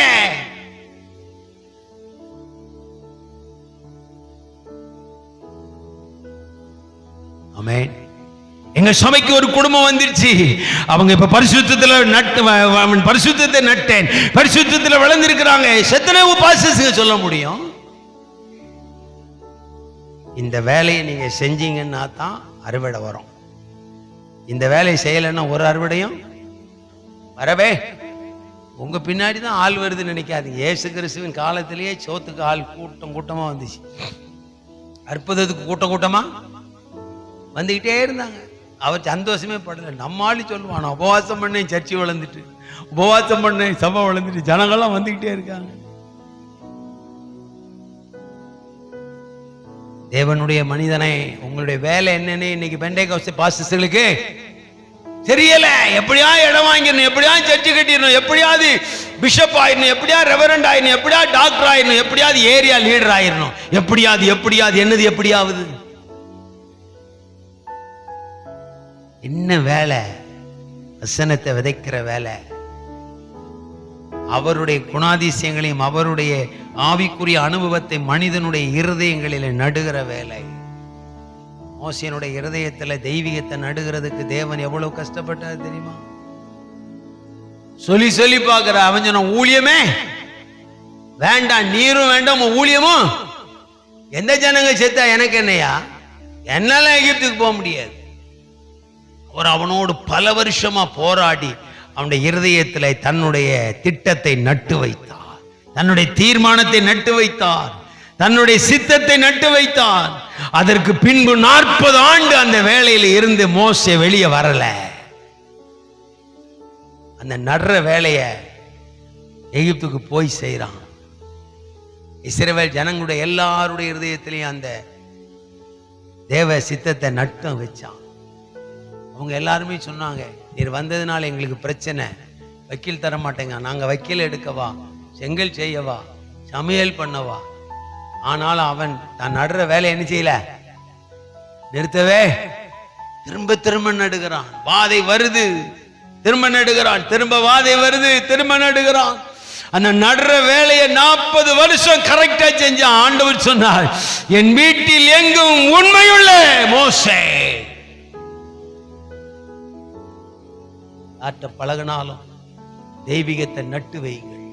உங்களுக்கு என்ன ஆதாயம் கிடைக்கணும் என்ன செய்யாதீங்க, யோசிக்க. தேவனுடன் வேலை செய்கிறவர்களுடைய இருதயம் தெய்வீகத்தை மனிதர்களுக்குள்ளே நடுவதற்கு அவர்கள் எப்பொழுதும் சமயம் தேடி கொண்டு இருப்பார்கள். இல்லையா? ஆனா நாம எல்லாம் புடுங்கிறதுக்கு வேலை தேடிட்டு இருக்கோம், சமயம் தேடுறோம். இவன்ட்ட 10 கோடி ரூபா இருக்கு, நம்ம கொஞ்சம் வாங்கி நம்ம வேலைய. அவருக்கு தெரியாதது ஒண்ணுமே இல்லைங்க. அவர் என்ன வேணாலும் தருவாருங்க. அவருக்காக வேலை செய்யுங்க. வசனத்தை விதைக்கிற வேலையை செய்யுங்க. 2வது நடுற வேலைய. 3வது என்ன வேலை தெரியுமா? அந்த வசனம் 1-2-3-6 என்ன எழுதுறார்? நீர் பாய்க்கிற வேலை. நீர் பாய்க்கிற வேலைன்னா என்ன வேலை? விதைக்கிறது வசனம், நடுகிறது தெய்வீகம். நீர் பாய்க்கிறேன், அப்ப நான் நட்டேன், அப்பெல்லாம் யாருக்குமே தொடர்ச்சி கிடையாது, யாருக்குமே தொடர்ச்சி கிடையாது. விதைக்கிறவன் ஒருத்தன், நடுறவன் ஒருத்தன், நீர் பாய்க்கிறவன் ஒருத்தன், வேலையை செய்கிறது அதுதான். அவர் கூட வேலை செய்யறவங்களுக்கு தான் அது தெரியும். நீர் பாய்க்கிற வேலை. நீர் பாய்க்கிறதுனா என்ன? தள்ளாடின முழங்கால்களை தூக்கி நிறுத்துகிறது தான் நீர் பாய்க்கிறது. பின்வாங்கி போனவனை இழுத்துட்டு வந்து கர்த்தருக்குள்ள திறமாய் கட்டி வைக்கிறது தான் நீர் பாய்ச்சுகிற அனுபவம். வலதுபுறம் இடதுபுறம் வாய்க்காலை விட்டு ஓடுகிற நீரை சரிப்படுத்தி நீங்கள் பாய்க்க வேண்டிய தோட்டத்துக்கு நீர் பாய்க்கணுமே.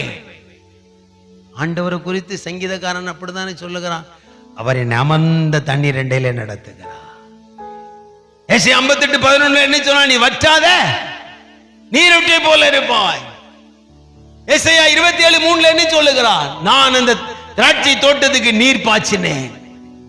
யா, நீர் பாய்க்கிற வேலை செய்யுங்க. ஆத்தும பாரம் அதுதான். யா, இந்த விசுவாசி பின்வாங்கிட்டேன்னு அழுவுங்க, இந்த விசுவாசி தள்ளாடுதேன்னு அழுவுங்க.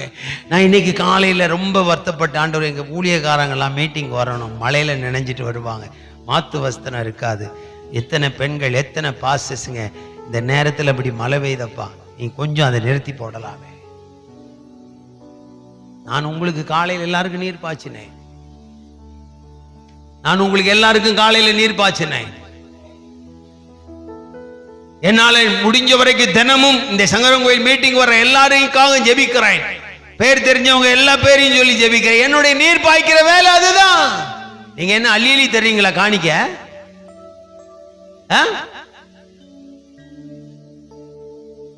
போன மாசம் ரொம்ப பலவீனம் ஆயிட்டு, எங்கேயுமே ஒரு 20 நாளைக்கு மேல வீட்டை விட்டு வெளியே போல, உடம்பு சரியில்லை, எனக்கு ஒரு சூழ்நிலையும் அவ்வளோ செட் ஆகலை, இங்கேயும் மீட்டிங் வரல. அப்போ நான் யோசித்து பார்த்தேன், சரி அடுத்த நாள் யாராவது விசாரிப்பாங்க, யாராவது கொஞ்சம் காணிக்க போடுவாங்கன்னு பார்த்தா ஒருத்தர் காணிக்க போடல. ஒரே ஒரு ஆள் காணிக்க போட்டார். மீட்டிங்க்கு வந்திருக்கிறாரு, மீட்டிங் இல்லைன்னு தெரிஞ்சவொன்னே அடுத்த நாள் காலையில் 10 மணிக்கு பேங்க் வாசல்னு ஒருத்தர் 1000 ரூபா காணிக்க போட்டார். நான் ஆண்டோடு சொன்னேன், என்ன நீங்கள் கைவிடலை, என்ன நீங்கள் என்ன செய்யலை. மீட்டிங் புதன்கிழமை நான் வரல, வியாழக்கிழமை காலையில் 10:30 மணிக்கு 1000 ரூபா பேங்க்ல வந்து விழுது. ஒரு பாஸ்டருடைய பேர் வந்து, அவற்றை பணமே இல்லாதவர். நான் ஆண்டோடு சொன்னேன், இருக்கிறவனை வச்சு எனக்கு கொடுக்காம இல்லாதவனிடத்தில் வாங்கி தருகிறீர். ஆண்டோட அதான் சண்டை போட, இருக்கிறவங்க நிறைய இருக்கிறாங்கப்பா, ஒருத்தர் கூட அனுப்பலையே. பாஸ்டர் கூட சரியில்லை, மீட்டிங் கேன்சல், ஒருத்தர் கூட அனுப்புறதுக்கு முன் வரல. ஒண்ணுமே இல்லாத ஒரு மனுஷன் ஒரு 1000 ரூபாய் காலையில் அனுப்பி வைக்கிறார். கரெக்டா பேங்க் ஓபன் பண்ண 10வது நிமிஷம் வந்து நிக்குது. இல்லாத ஒரு மனிதர் அனுப்பினார். நான் உடனே ஆண்டவருக்கு நன்றி சொன்னேன். என்னை இப்படிதான் நீங்க போஷிக்கணும்னு காலம் முடிவு வரைக்கும் பிளான் பண்ணிட்டீங்களா? என்ன நினைச்சுக்கிட்டு இருக்கிறீங்க ஆண்டவரே? நான் உண்மையை சொல்றேன், உங்களுக்காக நான் நீர் பாய்க்கிற வேலை. உங்க விசுவாசிக கொடுத்தாலும் கொடுக்காட்டாலும் அவங்களுக்காக ஜெபிக்க வேண்டியது உங்கள் மேல் விழுந்திருக்கிற கடமை.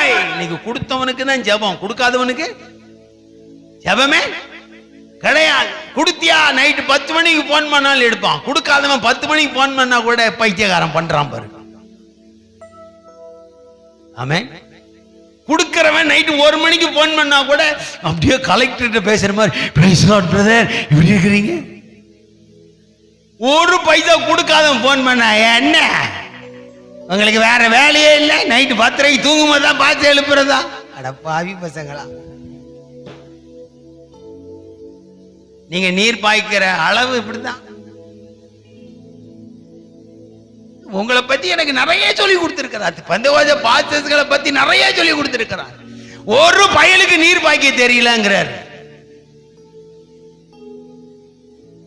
கொடுத்தாலும் கொடுக்காட்டாலும் அவங்களுக்காக ஜெபிக்க வேண்டியது, புத்தி சொல்ல வேண்டியது, அவங்களை ஒழுங்குபடுத்த வேண்டியது உங்க வேலை. ராஜ்ய தோட்டத்துக்கு அதை தானே செய்யறேன்னு சொல்றாரு ஆண்டவர். தோட்டத்தை வேலி அடைக்கிறேன், கல்லெல்லாம் பொறுக்கிறேன், நீர் பாய்க்கிறேன், காத்திருக்கிறேன், அதுதானே உங்க வேலை. இந்த நீர் பாய்க்கிற வேலையெல்லாம் எவனாவது பண்ணுவான்? நீ எனக்கு தர வேண்டியதெல்லாம் தந்துரு, எனக்கு தர வேண்டியதெல்லாம் ஐயா. அவர் தர்றதுக்கு ஈடானது இந்த உலகத்துல எதுவுமே கிடையாது ஐயா. அவர் தருவார் பாருங்க, சத்தம் இல்லாம தருவார். எப்படி? சத்தமே இல்லாம தருவார். தேவை அறிஞ்சு தருவார். தேவை அறிந்து தருகிற தெய்வம். அவர்கிட்ட நிறைய செல்வங்கள் இருக்குது, ஏன் தர மாட்டேங்கிறார்?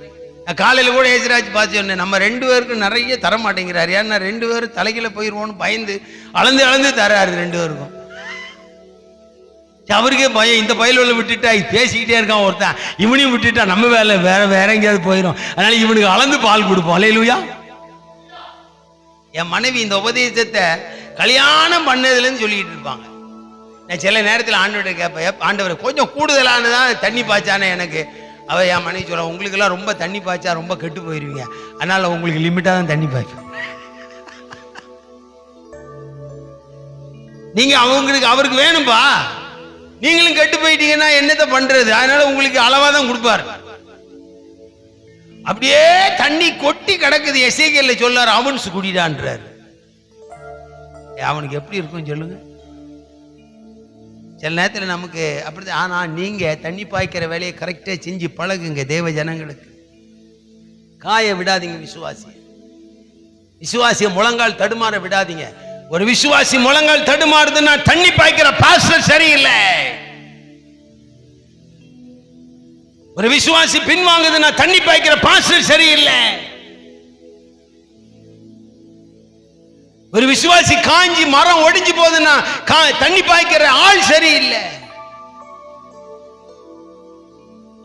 நீங்க தண்ணி பாய்ச்சா இன்னொரு தோட்டத்துக்கு உங்க விசுவாசி ஏன் போகுது? பெரிய பெரிய எவாஞ்சலிஸ்டுங்கெல்லாம் எப்படி வளர்றாங்க? தண்ணி பாய்க்கிற ஆள் சரியில்லை, அங்க போய் தண்ணி குடிக்குது. அவன் தண்ணிக்கு எழுதுறான், உங்களுக்காக நான் ஜெபிக்கிறேன், நீங்கள் இப்பொழுதே புறப்பட்டு வாருங்கள். அல்லேலூயா. நீங்கள் இப்பொழுதே எங்க புறப்பட்டு வாருங்கள்? 2வது சனிக்கிழமை வாங்க, 3வது சனிக்கிழமை வாங்க, 4வது சனிக்கிழமை வாங்க, 10 சனிக்கிழமை வாங்க, மலைக்கு வாங்க, தோட்டத்துக்கு வாங்க. அவன் லெட்டர் போடுறான், இங்க தண்ணி பாய்க்கிற வேலை அவன் பண்ணிக்கிட்டே இருக்கான், நம்ம பாய்க்கிற வேலையை விட்டாச்சு. நீங்க தண்ணி பாய்க்கிற வேலையா? கடைசியில் அவனை சொரணிக்கிட்டு இருக்கான். அவன் எல்லாத்தையும் கூப்பிட்டுட்டான், எல்லா காணிக்கையும் வாங்கிட்டான். அவன் தண்ணி பாய்க்கிறான், வாங்கிட்டான். அவனுக்கு ஏமாத்த தெரியுது, நீ ஒழுங்கு செய்ய தெரியலையே. விசுவாசிக்காக முழங்கால் போடு. அது கீழ்ப்படியாத விசுவாசியா இருந்தாலும் சரி, முழங்கால் போட்டு ஆண்டவரே, இந்த விசுவாசி நான் அப்படிதான் தண்ணி பாய்க்கிற வேலை. ஒன்னும் ஒத்து வரலன்னா சொல்லிடுவோம், கொஞ்சம் இடுப்பை பிடிச்சிருவேன். லேலுயா. நீர் ஏதாவது பண்ணாதான் எனக்கு பிரச்சனை இல்லை, இல்லைன்னா நான் ரொம்ப சோர்ந்து போயிருவேன். எண்ணி பாய்க்கிற வேலை நீங்க தான், வேலையை செய்யறது அவரு. அதான் உடன் வேலை ஆட்கள்னு சொல்லிட்டாரு. விதைக்கிறது, நடுகிறது, 3வது தண்ணி பாய்க்கிற வேலை. நேலிருந்து ஒரு 2026 தீர்மானம் எடுங்க, நான் என் ஜனங்களுக்கு ஒழுங்கா தண்ணி பாய்ப்பேன், காஞ்சி போக விட மாட்டேன், தடுமாற விட மாட்டேன், வாடி போக விட மாட்டேன், கொப்பு காஞ்சி போக விட மாட்டேன். அல்லேலூயா. எங்க வீட்டுல நிறைய செடி தொட்டிலாம் வச்சிருக்கிறேன் தோட்டத்துக்குள்ள. ஒரு நாள் தண்ணி ஊத்தலன்னா அந்த குரோட்டன்ஸ் எல்லாம் தலையை செஞ்சிடும், அப்படியே கீழே போட்டுரும். அவ்வளவுதான். அடுத்த நிமிஷம் ஓடி போய் கொஞ்சம் தண்ணியை ஊற்றிட்டா ஒரு 10 நிமிஷம் கழிச்சு பார்த்தா அப்படியே நிற்கும். ஆனா அதே 3 நாள் ஊத்தலன்னா வேர் காஞ்சு போயிடும், செடி பட்டு போயிடும். விசுவாசிகள் பட்டு போகிறதுக்கு காரணம் நீர் பாய்க்கிற பாசஸ்ங்களுடைய காரியங்கள் சரியில்லை. வாடுறது. இந்த சேலத்தை பத்தி பேசிக்கிட்டு, சேலத்தில் ஒருத்தர் பாசஸ் மீட்டிங் நடத்த கூப்பிட்டார். நான் சொன்னேன் எங்கேயும் வர்றதில்லை. அவர் சொன்னார் 365 நாள்ல 410 ஊழியர் மீட்டிங் நடக்குதாம். எங்க எங்க சேலத்துல 365 நாள்ல. நான் சொன்னேன் ஞாயிற்றுக்கிழமை சாயங்காலம் ஊழியர் மீட்டிங் பாஸ்டர். அட பாவிகளா, எங்கடா ஒப்பேற போறீங்க நீங்க? ஒய்எம்சிஏல 3 காலை 3 ஊழியர் மீட்டிங் ஒரு நாளைக்கு. மினி ஹால்ல ஒரு ஊழியர் மீட்டிங், சென்டர் ஹால்ல ஒரு ஊழியர் மீட்டிங், பெரிய ஹால்ல ஒரு ஊழியர் மீட்டிங். ஒரே கேம்பஸ்ல 3 ஹால்ல 3 ஊழியர் மீட்டிங் நடக்குது. அட பாவிங்களா, நீங்க என்ன தண்ணி பாய்ப்பீங்க? நீயே தண்ணி தேடி தேடி நாக்க தொங்க விட்டு அலையிற. நீங்களே தண்ணியை தேடி தேடி நாக்க தொங்க விட்டு அலைஞ்ச நீங்க யாருக்கு தண்ணி பாய்ப்பீங்க? நாங்க என்ன பாச்சார் 365 நாள் ஊழியர் மீட்டிங் நடக்குதுன்றீங்க. நீங்க இன்னும் நிறைய டீட்டெயில் வச்சிருக்க, உங்கள்கிட்ட கொடுத்தா நீங்க எல்லாத்துக்கும் சொல்லிடுவீங்க, அதனால தரமாட்டேன்றாரு. நல்லா யோசித்து பாருங்க. பாஸ்டர்ஸ்ங்களுக்கு இப்ப ஊழியர் மீட்டிங்க்கு என்ன செஞ்சதில்ல, பஞ்சமே. அதனாலேயே நான் பாஸ்டர்ஸ் மீட்டிங்ல பிரசங்கத்தை நிறுத்துறேன். எப்ப பசிக்குதோ அப்ப பேசிக்கிறேன், அது வரைக்கும் என்ன கொஞ்சம் விட்டுருங்க ஆண்டவரே. இப்ப மலிஞ்சு கிடக்குது காய்கறி மார்க்கெட் மாதிரி, இந்த பச்சி கடை மாதிரி. ரோட்டு கடை பச்சி கடை, ரோட்டு கடை ஃப்ரைட் ரைஸ் கடை, ரோட்டு கடை சிக்கன் வறுக்கிற கடை மாதிரி ஊழியர் மீட்டிங்க்கு இப்ப என்ன இல்ல, பஞ்சமே இல்ல. இப்படி நீங்க ஊழியர் மீட்டிங்க்கு தினம் போய் வந்தா நீங்க எந்த விசுவாசிக்கு தண்ணி பாய்ப்பீங்க? ஐயா மாரா சொல்லுங்க. அதான் பாசிட்டிவ், அதான் நிறுத்திட்டேன். எத்தனை ஊழியர் மீட்டிங் அட்டெண்ட் பண்ணுவீங்க? உங்களுக்குன்னு ஒரு மீட்டிங் கிடையாதா? ஒரு ஐக்கியம் கிடையாதா? ஒரு ஃபெலோஷிப் கிடையாதா? எவன் கூப்பிட்டாலும் போறது, எவன் கூப்பிட்டாலும் போய் தின்றது, எவன் கூப்பிட்டாலும் பிரசங்கம் கேட்குது. அவன் கழுதை எதை பேசினாலும் காதுல கேட்டுட்டு வர்றது. அங்க ஆக மொத்தம் ஒரு பிரயோஜனம் கிடையாது. தானும் திருந்துறதுல ஒருவரையும் திருந்த விடுறதும் கிடையாது. ஏன்? உங்க விசுவாசியா 10 விசுவாசிக்கு நீர் பாய்ச்சி பாரு, அவன் 20 விசுவாசியா மாறும். 20 விசுவாசிக்கு இரவு பகலா நீர் பாய்ச்சி பாரு. தோட்டத்தை போய் பாரியா, நைட்டு படுத்து கிடக்கிறான். தேள் இருக்கும், கொடுக்கு இருக்கும், பாம்பு இருக்கும், என்ன கழுதை இருந்தாலும் சரி வரப்புல படுத்து கிடந்து காலையில தண்ணி பாய்க்கிறான். ஒரு கிணறை வச்சுக்கிட்டு 10 பாத்திக்கு தண்ணி பாய்க்கிறான். அவனுக்கு என்ன கிடைக்குது? வெங்காயம் என்ன கொட்டு கொட்டு கொட்டுதா? நெல் என்ன கொட்டு கொட்டுன்னு கொட்டுதா? கவலைப்படுறான். ஐயோ மழை பெஞ்சதுன்னா அந்த கடைசி நேரத்துல இந்த வெங்காயம் தப்பிச்சிருமேன்னு பாக்குறான். மழை வரல, மழை வந்து அழுகுறான். எங்கேயாவது கடனை கொடுத்து காசை வாங்கி தண்ணி பிடிச்சு அந்த கடைசி பாத்திக்கு தண்ணி பாய்க்கிறான். தண்ணி பாய்க்கிறதுல அந்த விவசாயிக்கு இருக்கிற ஆர்வம் பாசங்களுக்கு சுத்தமா கிடையாது. அந்த மாசம் தசமாம் கொடுக்கலையா, பாய்ப்பான் பாரு தண்ணி. நீ விளங்க மாட்ட, நீ தொலங்க மாட்ட, உனக்கு செலவு வந்துடும், நீ உருப்பட மாட்ட. என்னதே தண்ணி பாய்க்கிற நீ?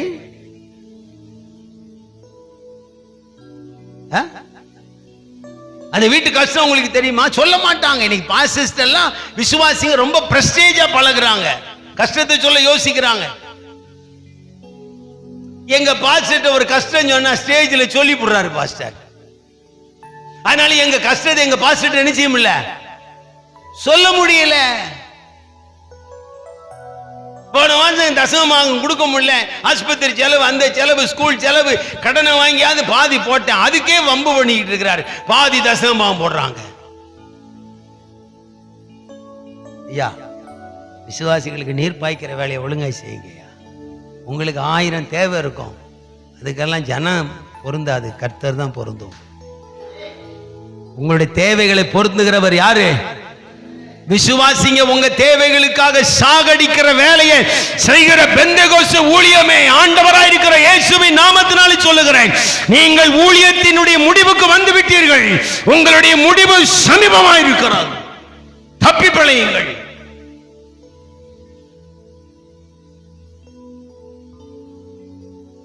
ஜனங்கள்லாம் பாவையா,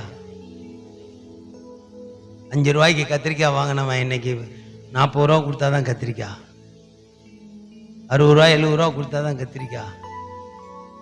ஒரு மளிகை கடையில் ஜெவிக்க கூப்பிட்டாங்க, போயிருந்தேன். ஒரு 30 வயசு இருக்கும், ஒரு பெண் 29-30 வயசு இருக்கும். ஒரு பெண், ஆள் நல்லா வளர்த்தியா இருந்தா, சிகப்பா இருந்தா, நல்ல படிச்ச பெண்ணில் வாட்ட சாட்டமா இருந்தா. ஒரு 2.5 வயசு குழந்தைய கையில கூப்பிட்டு வந்தா. 2 பேரும் கடைக்கு வந்தாங்க, நான் உள்ள இருக்கிறேன். 100 ரூபா பட்ஜெட். அந்த வீட்டுக்காரர் 100 ரூபா தான் கொடுப்பானா. அரிசி பருப்புலாம் வாங்கி போட்டுருவான். 100 ரூபாய்க்கு மேல் செலவுக்கு நீ ஜாமான் வாங்கிக்க. கரெக்டா 97 ரூபாய்க்கு ஜாமான் வாங்கினான். அந்த குழந்தை கேட்குது 10 ரூபா பிஸ்கட் கேட்குது. இதுகிட்ட மீதி எவ்வளவுதான் இருக்கு? 3 ரூபா தான் இருக்கு. அந்த குழந்தை கேட்டுச்சு, அந்த பொண்ணு வாங்கி. பொண்ணை பார்த்தா பெரிய பணக்கார வீட்டு பொண்ணு மாதிரி இருக்கு. அந்த குழந்தைக்கு அந்த பொண்ணு, அந்த பெண்ணால, அந்த தாயால 10 ரூபா பிஸ்கட் வாங்கி கொடுக்க முடியல. அது 3 ரூபாய்க்கு 2 ஒரு லாலிபப் 2 ரூபா, ஒரு லாலிபப்பு 1 ரூபாய்க்கு ஒரு சாக்லேட் வாங்கி கொடுத்து ஏமாத்தி கூட்டு போயிட்டான். நான் கேட்டேன், போன உடனே அந்த அவட்ட கேட்டேன், என்னாச்சு அந்த பொண்ணு இவ்வளோ ஸ்ட்ரிக்டா இருக்குது?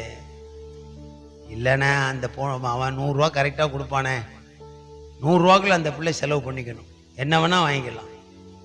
100 ரூபாய்க்கு மேலே அவன் 10 பைசா அங்கே கடன் வைக்க மாட்டான். கடன் வச்சா அவன் திட்டுவான்.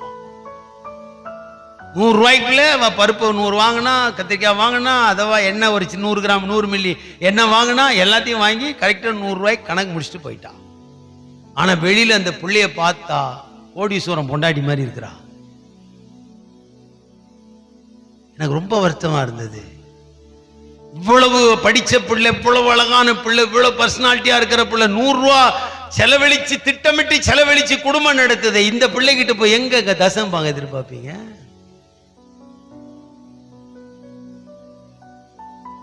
நீங்க நீர் பாய்ச்சா அவங்களே தருவாங்க. நீங்க நீர் பாய்ச்சி பாருங்க. பிள்ளைங்களை ஆசீர்வதிங்க, விசுவாசிகளை ஆசீர்வதிங்க, ஜனங்களை ஆசீர்வதிங்க, என் குடும்பத்தை ஆசீர்வதிங்க. நீங்க மனவாட்டி சபை, இந்த ஜனங்களுக்காக நீங்க மரித்தீங்க, அடக்கம் பண்ணிட்டீங்க, உயிர்த்தெழுந்தீங்க, ஜனங்களுக்கு உதவி செய்யுங்கப்பான்னு கண்ணீரை நீர் பாயுங்க. கண்டிப்பா கர்த்தர் ஆசீர்வதிப்பார். ஆனா நீங்க சொல்றீங்க எனக்கே நீ நீர் பாய்ச்சிருன்னு அவங்களெல்லாம் பிடிச்சு இழுத்தா என்ன ஆகிறது? புத்தி சொல்லுங்க ஜனங்களை. புத்தி சொல்லாம தெரியாது. அவங்க படிச்சிருப்பாங்க. நான் 7th தான் படிச்சிருக்கேன். MPA படிச்சவங்களுக்கு புத்தி சொல்றேன், PhD படிச்சவனுக்கு புத்தி சொல்றேன், டாக்டருக்கு புத்தி சொல்றேன். அவங்க சொல்றாங்க எங்களுக்கு இதெல்லாம் நீங்க சொல்லி கொடுத்தா நல்லா இருக்குமே. எத்தனை பாசஸ்ங்க. ஒரு 10 வருஷத்துக்கு முன்னாடி நீங்க எங்களுக்கு கிடைச்சிருந்தா நாங்க எப்படியோ வாழ்ந்திருப்போம் பாஸ்டர் கர்த்தருக்குள்ள. ரொம்ப லேட்டா அவங்க தொடர்பு கிடைச்சிருச்சு. நாமக்கல்ல ஒரு பாஸ் சொல்றாரு, ரொம்ப பிரச்சனை, சில அட்வைஸ் பண்ணி அவரை கொஞ்சம் நடத்தின. அவர் சொல்றாரு, பாஸ்டர் நான் ரொம்ப லைஃப்ல தவற விட்டு ஒரு 10 வருஷத்துக்கு முன்னாடி நீங்க உங்க தொடர்பு கிடைச்சிருந்துச்சுன்னா நான் உங்களுக்கு முன்பதாக ரொம்ப ஆசீர்வாதமா இருந்திருப்பேன். எனக்கு புத்தி சொல்ல என்னை எல்லாரும் என்கரேஜ் பண்ணாங்க. நல்லா ஊழியம் செய்றீங்க, நல்லா ஆத்மாதாயம் பண்றீங்க, நல்லா செலவு பண்றீங்கன்னு சொல்லி எல்லாத்தையும் அழிச்சிட்டு போயிட்டாங்க. நான் தனிமையில நிக்கிறேன் பாஸ்டர். இன்னைக்கு புத்தி சொல்ற அளவுக்கு ஆட்கள் ஞானத்தை போதிக்கிற ஆட்கள், ஜெபித்து சகாயம் செய்து தூக்கி நிறுத்துற ஆட்கள். உங்களை விட அழகா இருக்கிறவங்களெல்லாம் பார்த்தா பெரிய பணக்காரங்கன்னு நினைக்காதீங்க. அவங்க எல்லாம் பாவம் வேஷத்துக்குள்ள இருக்காங்க. அவங்கெல்லாம் எப்படி இருக்காங்க?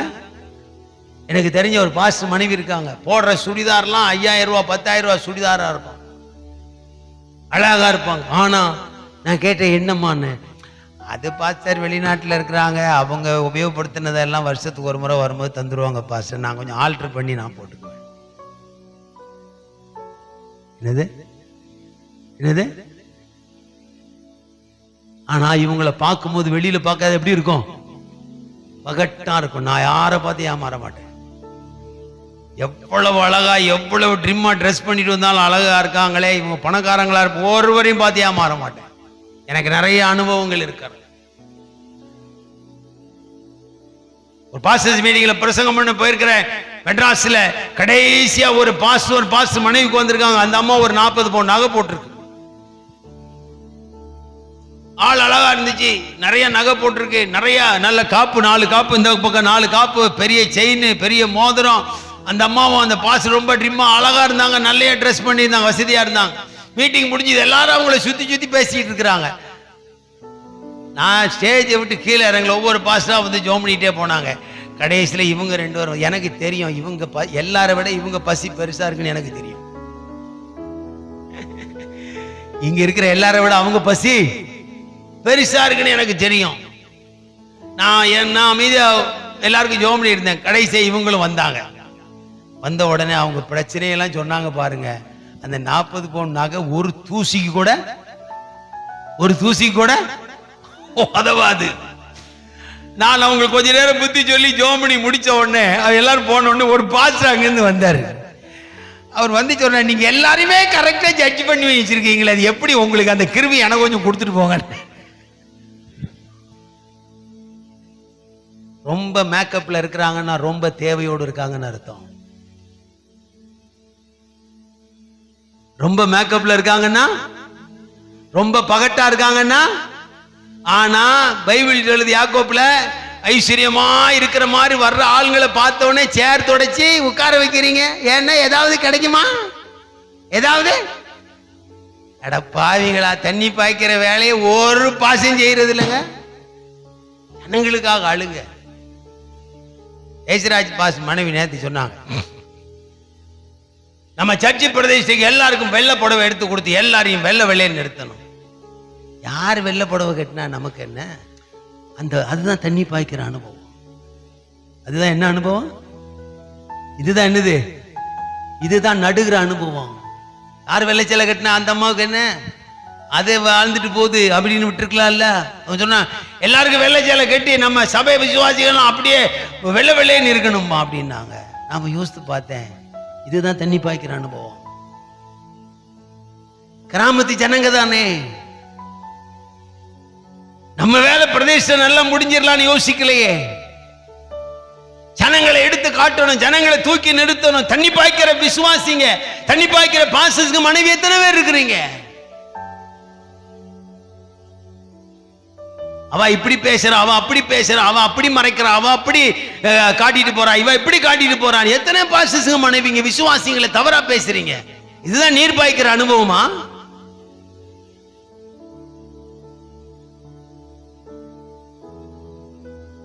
தயவு செய்து சொல்றேன், நீரை பாய்க்கிற வேலையை ஒழுங்கா பண்ணுங்க. வேலையை செய்கிற தேவன் உங்க கூட இருக்கிறார். விதைக்கிற வேலையை செஞ்சீங்களா? நடுற வேலையை செஞ்சீங்களா? மூணாவது, நீர் பாய்க்கிற வேலையை கரெக்டா செய்யுங்க. நிறைய பேசிட்டே போலாம். பெந்தேகோஸ்தே பாஸ்டர் போல நீர் பாய்க்கிறேன்னு சொல்லி ஏமாத்துற ஆட்கள் ஒருத்தருமே ஒரு பாஸ்டர் சொல்றாரு, நான் யார் வீட்டுக்கு ஜோமன போறது இல்ல பாஸ்டர், போனா 1000 ரூபாய் தந்தாதான் போவேன். என்ன பாஸ்டர்? ஆமா பாஸ்டர், இவங்க சும்மா கூப்பிடுவாங்களா, நம்ம போகணுமா? நான் காலையில் எழுந்திரிச்சு குளிச்சு ஜோம் பண்ணிட்டு ஆயத்தமா போயிட்டு அந்த வீட்டில் ஜோம் பண்ண 1000 ரூபாய். என்ன பாஸ்டர் கணக்கு? நீ தண்ணி பாய்க்கிற அளவு தானே? தண்ணி பாய்க்கிற முறை நிறைய சர்ச்சில் அப்படி இல்லைங்க. ஃபர்ஸ்ட் வீக் கரெக்டா கவுண்டிங் பார்ப்பாங்க. கரெக்டா தசமா வந்திருக்கா, முழுசா போட்டிருக்காங்களா, பாதி போட்டிருக்காங்களா, குறையா போட்டிருக்காங்களா? குறையா போட்டா அடுத்த வாரம் செத்தான். காவாசி போட்டா செத்தான், பாதி போட்டா செத்தான், குறையா போட்டா காணிக்க தசம்பாக கர்த்தர் உங்களுக்கு தரணும்னு யோசிக்கையா. நீங்க ஜனங்களுக்கு தண்ணி பாய்ங்க. எனக்கு ஒரு கூட்டமும் கிடையாது, எனக்கு யாருமே கிடையாது. நான் எல்லாருக்கும் தண்ணி பாய்ப்பேன். காலையில் 4:30க்கு எழும்பி யார் யாருக்கெல்லாம் தண்ணி பாய்க்கணுமோ எல்லாருக்கும் தண்ணி பாய்ப்பேன். எனக்கு தருகிற பலன் தருகிறவர் மேல இருக்கிறார். சில நேரத்தில் தருவார், சில நேரத்தில் நாளைக்கு சேர்த்து தருவேன் பாரு.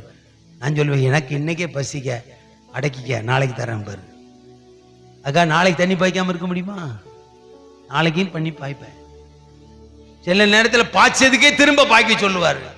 நான் கேட்பேன், என்ன ஆண்டவரே ஜெபம் பண்ண உங்களுக்கே திரும்ப பண்ண? அவனுக்கு கொஞ்சம் ஜெபம் அதிகம் தேவைப்படுது, பண்ணும் பாரு. அவன்கிட்ட போய் நான் உனக்காக ஜெபம் பண்ணேன்னு சொல்லவா முடியும்? முடியாது. சில பாசஸ்களை ஞாபகப்படுத்துவார், இவனுக்காக கொஞ்சம் ஜெபம் பண்ணும் பாரு. நான் 2 நாள் ஜெபம் பண்ணுவேன், 3ஆவது நாள் மறந்துடும். அப்ப சொல்லுவார், அப்ப ஆண்டவர் சொல்லுவார், அவனுக்காக நீ தண்ணி பாய்ச்ச, நான் கொஞ்சம் தூக்கி நிறுத்திட்டேன் பாரு. ரைட். சில ஆட்களுக்கு தொடர்ந்து ஜெபம் பண்ண சொல்லுவார். ஆனா அவங்க எனக்கு 10 காசு காணிக்கே தராத ஆளா இருக்கும். நான் ஆண்டவர்கிட்ட கேட்பேன், எல்லாத்துக்கும் தண்ணி பாய்க்க சொல்றீரு, அந்த வேலை தானடா உனக்கு. நான் உன்னை விளைய வைக்கிறேன், உனக்கு நான் பசி ஆட்டுறேன், உன் தாகத்தை நான் தீக்கிறேன், உன்னுடைய வஸ்திரத்தை நான் பொறுப்பெடுத்துக்கிறேன், உன்னுடைய தேவைகளை நான் சந்திக்கிறேன், நீ தண்ணி பாய். இந்த கோச பாஸ்டர்ஸுங்கெல்லாம் இந்த வேலை செஞ்சா சபை எப்படி இருக்கும்? சபை எப்படி இருக்கும்? சபை அப்படியே குடும்பம் மாறி இருக்கும். சபை குடும்பமா இருக்கும். சபை கண்மலையின் மேல நிற்கும், மலையின் மேல் கட்டப்பட்ட வீடா இருக்கும். சபை தண்டின் மேல் வைக்கப்பட்ட விளக்கா இருக்கும். நீர் பாய்க்கிற வேலையை செய்யறதுல 4வது இன்னொரு வேலை. என்ன வேலை? வேலையை செய்யறது அவர் வேலை. வேலையை செய்யறது யார் வேலை? அதனாலதான் சொல்றா, எனக்கு உடன் வேலையாளா இருங்க, நான் வேலையை வைக்கிறேன், நீ நடு, நீ விதை நடு, நீர்ப்பாயி. வேலையை செய்யறது கர்த்தர். சில நேரத்தில் அதுலயும் குழப்பமாயிரும். அவர் வேலையை வச்சு எங்கேயாவது கொண்டு விட்டுருவார். நாம விதைச்சிருப்போம், நாம நட்டிருப்போம், நாம தண்ணி பாய்ச்சிருப்போம். இப்ப விளைச்சல் எங்க வரும்? பக்கத்து சர்ச்சுக்கு போயிடும். அது தேவை தன் தோத்திரம் ஒண்ணும் பண்ண முடியாது. நம்மளை விட அவனுக்கு தேவை ஜாஸ்தி இருக்கும்னு நினைச்சிட்டு ஓட வேண்டிதான்.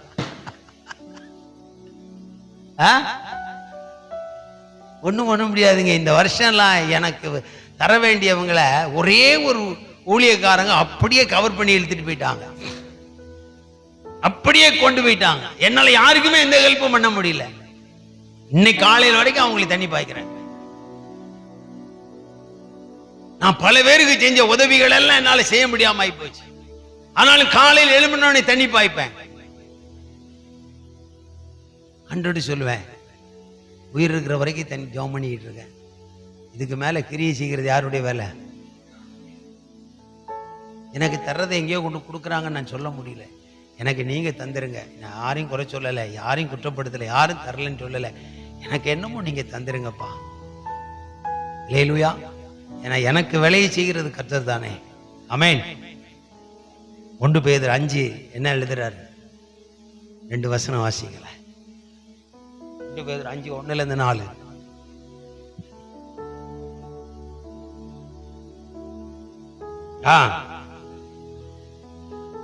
ஆ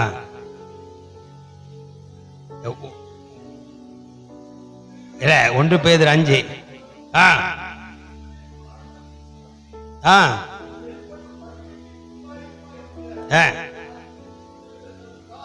என்ன புத்தி சொல்றாரு பேதுரு? இப்ப மந்தை எங்க இருக்குதுங்க? அவர் என்ன எழுதுறாரு? மந்தை எங்க இருக்கான்? உங்க மந்தை தேவன்கிட்ட இருக்கா உங்ககிட்ட இருக்கா? உங்ககிட்ட தான் இருக்கு உங்க மந்தை, அதை மறந்துடாதீங்க. உங்க மந்தை உங்ககிட்ட இருக்குதே, அதை நீங்க என்ன பண்ணணுமா? மேய்த்து கட்டாயமாய் அல்ல, மனப்பூர்வமாயும் அவலட்சணமான ஆதாயத்திற்காக அல்ல, உற்சாக மனதோடு சுதந்திரத்தை இருமாப்பாய் ஆளுகிறவர்களாய் அல்ல, மந்தைக்கு மாதிரிகளாகவும் கண்காணிப்பு செய்யுங்க. மந்தைகளை மேய்க்க தெரிஞ்சீங்க. மந்தைகளை என்ன செய்ய தெரிஞ்சீங்க? எப்ப எதை கொடுக்கணும்னு தெரியணும். மந்தைக்கு நம்ம சர்ச்சில் இருக்கிற விசுவாசியுடைய நிலைமையெல்லாம் புரிஞ்சிங்க. யார் யாருடைய நிலைமை என்னன்னு புரிஞ்சிங்க. அந்த மந்தைக்கு ஏத்த மாதிரி, அந்த ஆடுகளுக்கு ஏத்த மாதிரி மேய்ச்சலை காட்டுங்க. ஆமென். வயிற்ற வலிக்கிற ஒரு ஆட்டுக்கு நல்ல மாட்டுக்கறியை வாங்கி கொடுத்தா கூட கொஞ்சம் வயிற்று வலி வந்துடும். ஆமென் ஆமென். ஒரு விசுவாசி போன் பண்றாங்க, பாஸ்டர் எங்க சர்ச்சுக்கே போக விருப்பம் இல்லை பாஸ்டர். ஏமா? அவர் என்னமோ புருஷன் பொண்டாட்டி சண்டை போட்டிருப்பார் போல இருக்கு. சர்ச்சில் வந்து ஒரே திட்டுறாரு எல்லாரையும். பொண்டாட்டி சண்டை போட்டு வந்து இப்ப யாரை திட்டுறாரா? மந்தையை திட்டுறாரு. புரிஞ்சுக்கிட்டோம். பாஸ்டர் காலையிலே சூடி ஏற்றி விட்டுட்டு பாஸ்டர் அம்மா தோத்துறோம். அல்லேலூயா. வீட்டுக்குள்ள சண்டை போட்டுட்டு ஜனங்களை வந்து நீங்க என்னத்தை மேய்ப்பீங்க? வீட்டுக்குள்ள நீங்க குழப்பத்தை வச்சுக்கிட்டு சர்ச்சில் வந்து ஜனங்களை எப்படி மேய்க்க முடியும்? அவர் கோபப்பட்டார்னா சபிச்சு தொலைக்கிறார் பாஸ்டர். நாங்களே வாரம் முழுதும் வேலை செஞ்சு ஏதோ கலைச்சி ஆண்டவரே தோத்துறோன்னு சொல்லி சர்ச்சில் போய் ஒரு 3 மணி நேரம் உட்காந்தா ஐயோ போட்டு வதைச்சி எடுத்து எங்களை வறுத்து எடுத்து சபிச்சு அனுப்புறாரு. சர்ச்சுக்கு போறதுக்கு என்ன இல்ல, என்ன இல்ல, கண்டனம் பண்ணுங்க, புத்தி சொல்லுங்க. சபிக்கிற வேலையெல்லாம் பண்ணிட்டு இருக்காதீங்க. கண்டனம் பண்ண உங்களுக்கு உரிமை, புத்தி சொல்ல உரிமை. ஆனா சபிக்க உங்களுக்கு என்ன இல்ல. நீங்க சபிக்கிறோம், நீ பிரேயருக்கு வரலன்னா செத்து போற. அவன் சேர்த்த நீ தாண்டா அடக்கம் பண்ணணும். கிறுக்கு பையில தொழில் நாசம் ஆயிரும். உனக்கு கிடைக்கிற 10 ரூபா காணிக்கையும் கிடைக்காது. ஜனங்கள் எல்லாம் ஆசீர்வதிக்கிறதுக்கு ஏதுவான புத்தி சொல்லி பழகுங்க, கண்டனம் பண்ணுங்க. சபிக்கிற வேலையெல்லாம் உங்க குணத்தோட முடிச்சிங்க. அதெல்லாம் மந்தைக்கு மாதிரியா இருக்காது. அது கண்காணிப்புக்காரனுடைய வேலை அல்ல. எப்பவுமே சர்ச்சில் வியாதி இருக்கும். சர்ச்சில் எப்பவுமே என்ன இருக்கும்? வியாதி வந்து ஒவ்வொரு விசுவாசிகளும் ஒவ்வொரு வியாதி. ஒண்ணு குறை சொல்ற வியாதி, ஒண்ணு பொய் சொல்ற வியாதி, ஒண்ணு கோழி சொல்ற வியாதி. இப்படி வியாதி இருந்துகிட்டே இருக்கு. அதனால முழு சர்ச்சையும் சபிச்சிடக்கூடாது. முழு சபையும் கோழி சொல்ற வியாதி எப்படிங்க? பிடிச்சி உட்கார வச்சு ஒரு நல்ல காபி ஸ்நாக்ஸ் எல்லாம் கொடுத்து அன்பா விசாரிச்சு, ஏமா இந்த மாதிரி என்னை பத்தி அங்க சொல்லியிருக்கிறீங்களே இது என்ன அப்படின்னு கேளுங்க. அவங்க தலை குனிச்சிருவாங்க. பொய் சொல்ற விசுவாசியா கண்டுபிடிங்க, கூப்பிடுங்க. அவங்களுக்கு ஏதாவது ஸ்நாக்ஸ் எல்லாம் காப்பி எல்லாம் கொடுத்து புருஷன் பொண்டாட்டியை நல்லா விசாரிச்சு, நீ என்னமோ ஒன்று நீங்க சொன்னீங்கன்னு சொல்றாங்க, என்ன சிஸ்டர் அப்படின்னு கேளுங்க. அவங்க தலை குனிச்சிருவாங்க. நீங்க இதெல்லாம் மனசுக்குள்ள போட்டு சர்ச்சில் வந்து பொய் சொல்ற, கோழி சொல்ற, எடுத்து சொல்ற, அந்த சொல்ற, இந்த சொல்றன்னு ஜனங்களை சபிச்சா முழு மந்தையும் கலைஞ்சிரும். முழு மந்தைக்கும் பிரச்சனை வந்துடும். விதைக்க பழகுங்க, அது பெரிய வேலை. நட பழகுங்க, பெரிய வேலை. நீர் பாய்க்க பழகுங்க, பெரிய வேலை. மேய்க்க பழகுங்க. ஆளுகை செய்யாதீங்க ஜனங்களெல்லாம். ஜனங்கள் ஆளுகை செஞ்சா உங்களுக்கு விரோதி சாத்தான் அல்ல, தேவன். உங்களுக்கு விரோதி சாத்தான் அல்ல, யாரு? தேவனே உங்களுக்கு விரோதியாய் வந்து விடுவார். என் ஜனங்களை சபிக்கிறதுக்கு உனக்கு என்ன அதிகாரம் இருக்கு? நான் என் சுய ரத்தம் கொடுத்து சம்பாதித்த ஜனம், இது போய் சொல்றதுன்னு எனக்கு தெரியும். அதனாலதான் உங்ககிட்ட கொண்டு வந்து நீ சரி பண்ணுன்னு சொன்ன, நீ உட்கார்ந்து சபிச்சுக்கிட்டு இருக்கியா? அவன் எல்லா ஆடுகளும் உண்டா இருக்காது. சில ஆண்களுக்கு சில பெண்கள்கிட்ட பேசினாதான் சந்தோஷம், பேசிக்கிட்டே இருப்பான். அவனை கூப்பிட்டு தனியா புத்தி சொல்லணும். முழு சர்ச்சுக்கும் புத்தி சொல்றேன்னு சொல்லிட்டு எல்லாரையும் தீட்டுப்படுத்திட கூடாது. சில பெண்களுக்கு ஆண்கள்கிட்ட பார்த்து பேசி அவங்க கிட்ட கஷ்டத்தெல்லாம் சொன்னாதான் சில பெண்களுக்கு என்ன வரும், ஒரு திருப்தியே வரும். அப்ப அந்த மாதிரி பெண்களை கூப்பிட்டு கரெக்டா ட்ரீட்மெண்ட் கொடுக்கணும். என்ன சிஸ்டர் இப்படி இருக்கிறீங்க, எல்லாத்தையும் உங்க பிரச்சனையை சொல்றீங்க, அது நல்லது இல்லைல்ல, கத்தருக்கு பிடிக்குமா, நீங்க கத்தர்கிட்ட சொல்லுங்க, ஊழியக்காரன் எங்ககிட்ட சொல்லுங்க, உங்க கணவன்கிட்ட சொல்லுங்க, உங்க பிரச்சனையை கத்தர் பார்த்துக்குவார் அப்படின்னு சொல்லிட்டா நல்லா இருக்கும். அதை விட்டுட்டு நீ அவன்கிட்ட காசு கேட்கற, இவன்கிட்ட காசு கேட்கற, உன் கஷ்டத்தை அவன்கிட்ட சொல்ற, அவன் கூட போற, இவன் கூட போற, என்னத்துக்கியா? இதான் மேய்க்கிற அளவா? சபை மேல கண்காணிப்பு கரெக்டா இருக்கணும். எந்த சர்ச் விசுவாசிகளுக்கு எப்ப வியாதி வருதுன்னு தெரியாது. எந்த ஆம்பளைக்கு எந்த வியாதி எப்ப வரும்னு தெரியாது. எந்த பெண்களுக்கு எந்த வியாதி எப்ப வரும்னு விசுவாசி சொல்றாங்க, முன்னால தீட்டு போயிட்டு இருக்கு பாஸ்டர், கீழே உட்காரம் இல்லை, சேர்ல உட்கார்ந்தா எங்க பாஸ்டர் புத்தி இல்லாம திட்டுறாரு. பெரிய பணக்காரி ஆயிட்டியா, உன் குண்டி கீழே உட்காராதா?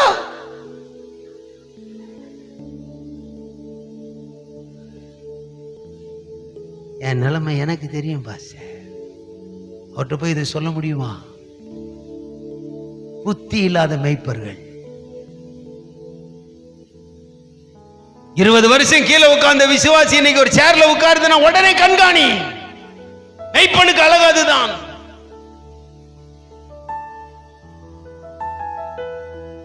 விசுவாசி ஏன் இன்னைக்கு சேர்ல உட்காருது? கிராமத்து ஜனங்க இதெல்லாம் வெளியில சொல்றதுக்கு என்ன செய்வாங்க, ரொம்ப யோசிப்பாங்க. அப்ப பாஸ்டர்ஸ்களுக்கு தெரியணும். சில விசுவாசிங்க சொல்லுவாங்க, பிள்ளைங்களையும் கணவனையும் அனுப்பிச்சிருவாங்க, அவங்க சர்ச்சுக்கு வர மாட்டாங்க, ராபோஜனம் எடுக்கிற நாளா இருக்கும், தீட்டு போட்டுருக்குன்னு வீட்டில் உட்காந்துருப்பாங்க. இந்த ஆள் எட்டி எட்டி பார்ப்பான், அந்த பொம்பளை வரல, அன்னைக்கே தெரியும் பல்ல காட்டிட்டு போனான், வரமாட்டானு. என்ன தெரியும், எதுக்கு பல்ல காட்டினானே அவனுக்கு, அவ்வளவுதான். சர்ச்சில் இன்னைக்கு சில பெண்கள் வரல, அவர்கள் மகாவியாதியில் படுப்பார்கள். என்னது வியாதியில படுப்பாங்க? மந்தைய மேய்ச்சி பழகு, கஷ்டத்தை உணருங்க ஐயா. மந்தையினுடைய கஷ்டம் நிறைய இருக்கு, மந்தையினுடைய பிரச்சனை நிறைய இருக்கு. கண்காணிங்க. ஊழியர் மீட்டிங்கு ஊர் உலகம்னு சுத்திக்கிட்டே இருந்தா மந்தைய உங்களால கண்காணிச்சு மேய்க்க முடியாது.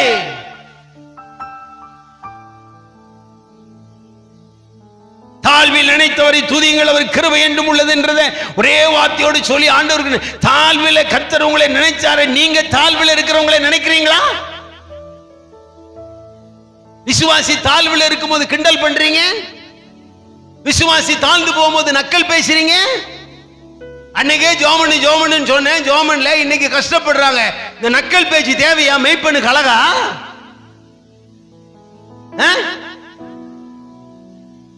அவங்க இருதயத்தோட வச்சீங்க, அதெல்லாம் மந்தையில கக்கிறாதீங்க. மந்த களைஞ்சிரும். மந்த களைஞ்சதுன்னா உங்களுக்கு தான் பிரச்சனை. எல்லாத்தையும் கட்டி போட முடியாது. அடைக்கிற மந்தை இருக்கு, கட்டி போடுற மந்தை இருக்கு.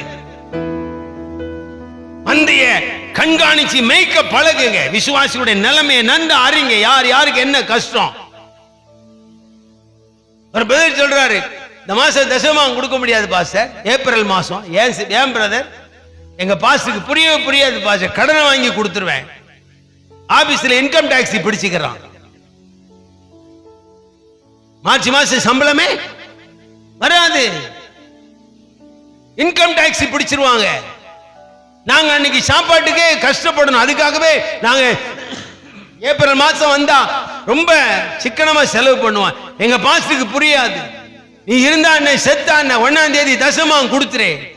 ஐயா, அரசாங்க வேலையில செய்யறவங்களுக்கு ஏப்ரல் மாசம் சம்பளம் என்ன செய்யாது, வராது, இன்கம் டாக்ஸ் பிடிச்சிருவான். அந்த நேரத்தில் உங்க பசி ஜாஸ்தி இருக்கிறதுனால மந்தையில கழுத்தை பிடிக்காதீங்க, மந்தைய மேய்க்க பழகுங்க.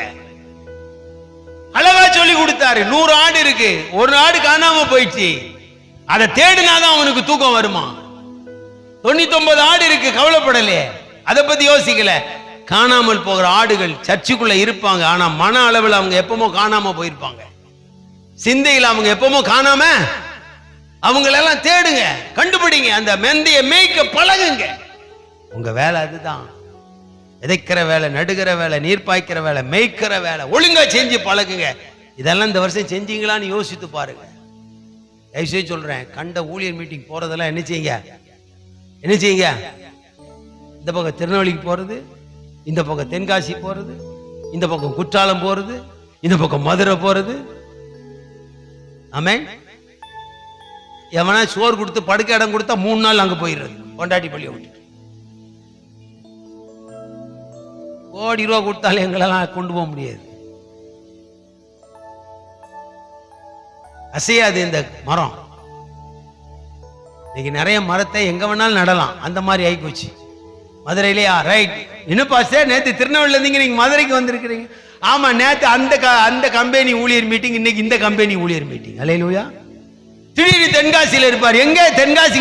இன்னைக்கு இந்த கம்பெனி ஊழியர் மீட்டிங். தோத்திரம். திடீர்னு குற்றாலத்தில் இருப்பார். என்ன? அப்படியே இந்த கம்பெனி ஊழியர் மீட்டிங் வந்து அப்படியே குளிச்சுட்டு போயிடலான்னு வந்திருக்கோம். ஆமென். அட பாவீங்களா, நீங்க எல்லாம் மந்தைய மேய்ச்சி எழுப்பதிலும் மண்ணாங்கட்டி வரும்னு சொப்பனம் பார்த்துக்கிட்டு இருக்கீங்களா? இந்த நிறைவேறாத சொப்பனத்துக்கு அடிமையாகாதீங்க. உங்க மந்தையை எழுப்பதெல்லாமே வச்சிருங்க. உங்க குடும்பத்தை எழுப்பதெல்லாமே வச்சிருங்க. உங்க மனசை எழுப்பதெல்லாம் வச்சிருங்க. உங்களோட ஆத்ம தாகத்தை ஜனங்க மத்தியில எழுப்பதெல்லாம் வச்சிருங்க. எங்க பாஸ்டர் எப்பொழுதும் அனாயிண்டிங்கா இருப்பார். அவர்கிட்ட இருக்கிறதும் தெரியாது, இல்லாதும் தெரியாது. அவர் எப்பவுமே ஒரே மாதிரி எழுப்பதெல்லாம் இருப்பார். எங்களையும் அப்படியே நடத்துவார். அந்த மாதிரி ஜனங்க சொல்ற மாதிரி ஜனங்களை மேய்க்க பழகுங்க. உங்களுக்கு சில நேரத்தில் 10,000 ரூபாய் தேவைப்படும். ஜனங்க 1000 தான் அன்னைக்கு தரும். 9,000 ரூபாய் மடுவை கறந்துடாதீங்க. உங்க பசிக்கு எல்லாம் ஜனங்க பலி ஆகணும்னு நினைக்காதீங்க, அது தப்பு. சவுல் அந்த வேலையை தான் செஞ்சான். எல்லா ஜனங்களும் சோர்ந்து போயிறாங்க. இந்த நேரத்துக்குள்ள நீங்க யாரும் எதையும் சாப்பிட, ஜனங்க என்ன செஞ்சாங்க? சோர்ந்து போயிட்டாங்க. ஒருத்தன் தான் தேனை நக்கிட்டான், அவன் தான் ஜெயத்தை கொண்டு வந்தான். ஜனங்கள் உங்க தேவை பெருசுங்க, ஊழியக்காரன் தேவையெல்லாம் பெருசுதான். ஊழியக்காரங்க தேவையெல்லாம் கேசுப்டி போய் ஹோண்டா வண்டி வந்து, புல்லட் வந்து, கார் பழைய செகண்ட் ஹேண்ட் கார் போய் இப்போ புது கார் வந்து, பக்கத்து இடம் வாங்கணும், அந்த இடம் வாங்கணும், இந்த இடம் வாங்கணும், எல்லாம் கட்டணும் சாகிற வரைக்கும் கட்டி ஜனங்களை கொள்ளையாடி ஜனங்களை சாகடிச்சு உங்களை மன அளவில் கூட அந்த ஜனங்க ஏற்றுக்கொள்ளாத அளவுக்கு நடத்தாதீங்க. எங்க பாஸ்டர் கர்த்தர் எங்களுக்கு தந்த தகப்பன், எங்களுடைய பாஸ்டர் அம்மா எங்களுக்கு ஒரு தாய், அந்த மாதிரி சொல்ல வைங்க, அந்த மாதிரி மேய்க்க பழகுங்க. எங்க கஷ்டம் எங்க பாஸ்டர் அம்மாக்கு தெரியும். எங்க மூஞ்ச பார்த்தோன்னே எங்க பாஸ்டர் அம்மா கண்டுபிடிச்சிருவாங்க. எங்க பாஸ்டர் நாங்க சர்ச்சுக்குள்ள போறதை வச்சே கண்டுபிடிச்சிருவாரு. எங்களுக்கெல்லாம் இந்த மாதிரி ஊழியக்காரன் கிடைச்சது பாக்கியம்னு சொல்ல வைங்க. உங்க கையில கொடுத்திருக்கிற இந்த பெரிய வேலையெல்லாம் இன்னைக்கு நீங்க அபத்தமாக்கிக்கிட்டு இருக்கிறோம். ஆமென். இந்த வேலையெல்லாம் செய்கிறது யாரு? Pentecost pastor, hi-fi pastors. பெரிய லார்டு லவுக்கு மாதிரி ஹைஃபையா பேசுவான், ஆனா ஒண்ணும் கிடையாது. பெரிய பருப்பு மாதிரி எல்லாம் வேலை காட்டாதீங்க. மேல இருக்கிறவர் புடுங்கிடுவார். எதுக்கு அவர் சொன்ன வேலையை, ஏப்பா இவனுக்கு வசனம் சொல்லிடு, தந்தாலும் தராட்டாலும் போறான். இவனை என் குணத்தை நட்டுரு, இவனுக்கு கொஞ்சம் தண்ணி பாய், பலன் இல்லாம தண்ணி பாயும் பாரு. அவர் மேல இருக்கிறவர் அப்படிதான் வேலை தருவார். என்ன செய்வாரு? நான் பலன் தாரு, நீ தண்ணி பாயும் பாரு. அது எங்களுக்கு ரொம்ப எக்ஸ்பீரியன்ஸ். அதான் நீ தண்ணி பாயலாம் பாரு, ஆண்டவன் ஒண்ணுமே தர மாட்டேங்க, நான் தரேன் பாரு. அவரே ஜாமீனா வருவார். தண்ணி பாய்ச்சிருவோம், அவனை மேய்ச்சிரும் பாரு. அம்மா சொன்ன கேட்க மாட்டான், அப்பன் சொன்ன கேட்க மாட்டான், நீ சொன்னா கேளு. அல்லேலூயா. நான் அநேக பாஸ்டர்ஸ்களை மாத்தி இருக்கிறேங்க. ட்ரெஸ்ல, சாப்பாடுல, பழக்க வழக்கத்துல, நேரத்தில் நிறைய பாஸ்டர்ஸ்களை மாத்தி கண்டனம் பண்ணி புத்தி சொல்லுவேன். என் மனைவி சொல்லுவாங்க, ஏப்பா பிரசங்கம் பண்ணி சத்தம் எல்லாரையும் பிடிச்சி திட்டுறீங்கப்பா, எல்லாரையும் இப்படியே நீங்க கண்டனம் பண்ணிட்டு இருக்க. நான் சிலர் அடையாளம் காட்டுவேன். இந்த மனுஷனை பாரு, இன்னைக்கு எப்படி நின்னா, அன்னைக்கு எப்படி இருந்தான் பாரு, புத்தி சொன்னதுக்கு அப்புறம் எப்படி இருக்கிறான். அவ்வளோ பேரை மாத்திருக்கும். நான் யாருமே எனக்கு பலன் தர மாட்டாங்க. எனக்கு பலன் தர்றவர் ஒரே ஒருத்தர், என் எஜமான் ஒருவர் தான். அவர் என்னை விளைய செஞ்சுக்கிட்டே இருக்கிறார், எனக்கு நீர் பாய்ச்சிக்கிட்டே இருக்கிறார். அல்லேலூயா. என்னை விளைய பண்ணி கொண்டே இருக்கிறார். ஆமென். கடைசியா சொல்லி முடிக்கிறேன், வாசிப்போம். யோவான் 10:3 வாசித்து முடிச்சிருங்க.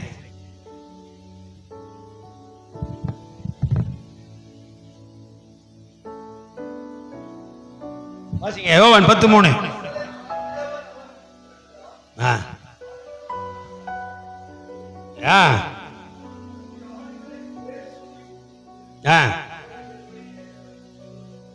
அல்லேலூயா. தன் ஆடுகளை என்ன செய்யறான்? பாதுகாக்கிற ஒரு ஊழியக்காரனா இருக்கணும். ஊழியக்காரன் சொன்னா சாதாரண இல்லைங்க. வாசலை காக்கிறவன் அவனுக்கு திறக்கிறான். அல்லேலூயா. ஆடுகளை பாதுகாக்க தெரியும். நீங்க அப்படியே கீழே வந்தீங்கன்னா தன் ஜீவனை ஆடுகளுக்காக கொடுக்கிறான். ஆடுகளை பாதுகாக்க தெரியும். அது நம்ம வேலை. அதுதான். சாத்தான் கொண்டு போயிடக்கூடாது. வஞ்சிக்கிற ஆவி கொண்டு போயிட கூடாது.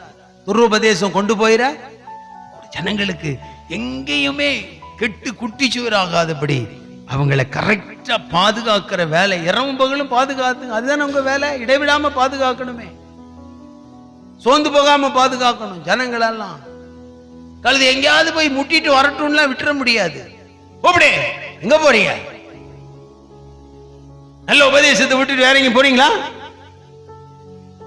போய் நீங்க கஷ்டம், ஒழுங்கா இங்க வாங்க, ஒழுங்கா இருங்க, புத்தி சொல்லுங்க, ஆடுகளை பாதுகாத்து கொள்ளுங்க. ஆடுகளுக்கு ஒண்ணும் தெரியாதுங்க. பச்சையா இருந்தா எல்லா இடத்துலயும் வாய் வைக்கும். ஆடுகளுடைய நிலைமையே அதான் சொல்லுவாங்க. செம்மறி ஆடு வேற கதை. வெள்ளாடு நஞ்சிலையும் 4 வாய் வச்சாதான் வெள்ளாட்டுக்கு பசி அடங்கும். இன்னைக்கு சர்ச்சில் எல்லாம் செம்மறி ஆடு இல்லை. என்ன ஆடு இருக்கு? என்ன ஆடு இருக்கு? வெள்ளாடு தான் நிறைய சர்ச்சில் இருக்கு. அதனாலதான் அந்த காலத்திலே சொல்லுவாங்க, வெள்ளாடு நஞ்சிலையும் 4 வாய் வச்சாதான் அதுக்கு என்னது? பசி அடங்கும், திருப்தியா வரும். இன்னைக்கு சர்ச்சில் எல்லாம் வெள்ளாடு ஜாஸ்தி இருக்கு. வேற வழி இல்லையே. செம்மறி ஆடா வெள்ளாடான்னு கண்டுபிடிக்கவே முடியல. அவன் செம்மறி ஆடா வெள்ளாடான்னு கண்டுபிடிக்கிறவங்கள பாச செத்துருவாரு. பாசுக்கு பைத்தியமே பிடிச்சிடும். இதுல வேற கடைசியை சொல்லிட்டாரு, பரலோகத்துக்கு போறதெல்லாம் என்ன ஆடு? செம்மறி ஆடு. இவனே வெள்ளாடா செம்மறி ஆடான்னு தெரியல. கடைசியா மெய்ப்பனே வெள்ளாடா செம்மறி ஆடான்னு தெரியல. இவனே நஞ்சில 4 வாய் வைக்கிறான். பொண்டாடி அன்பா இருந்தா எவகிட்ட அன்பா இருக்கா? அதுதான் நெஞ்சில 4 வாய் வைக்கிறது. அன்பா மனைவிட்ட பேசி ஆசையா பேசுறான்னா அது வேஸ்ட் பாசு. எவகிட்டயோ பல்ல காட்டிக்கிட்டு இருக்கான். இதெல்லாம் நஞ்சில 4 வாய் வைக்கிற ஆடு. எத்தனை பாசஸ் அப்படி இருக்கிறீங்க? வீட்டுல கஞ்சி வச்சு கொடுத்தா கூட நல்லா இருக்க மாட்டேங்க. விசுவாசி மீன் குழம்பு வச்சு கொடுத்தா சூப்பரா இருக்கும்பா. இதெல்லாம் நஞ்சில 4 வாய் வைக்கிற ஆடு.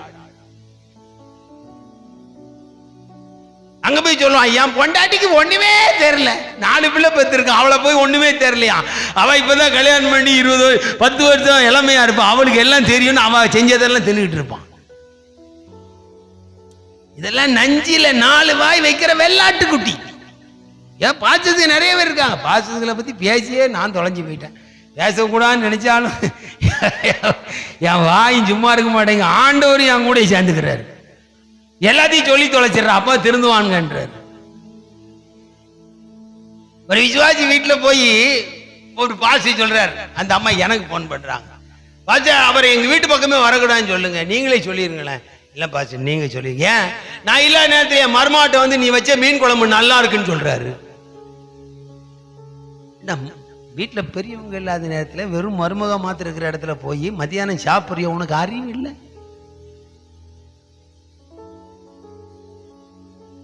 ஏதோ தூரத்துல இருந்து வந்திருக்கிறான்னு சொல்லி என் மருமக கொஞ்சம் மீன் குழம்பு கொடுத்துட்டா, பாஸ்டர் இது நல்லா இருக்கு, ஒரு கிண்ணத்துல போட்டு தாங்க, நைட் சாப்பிட்டுக்கிறேன்.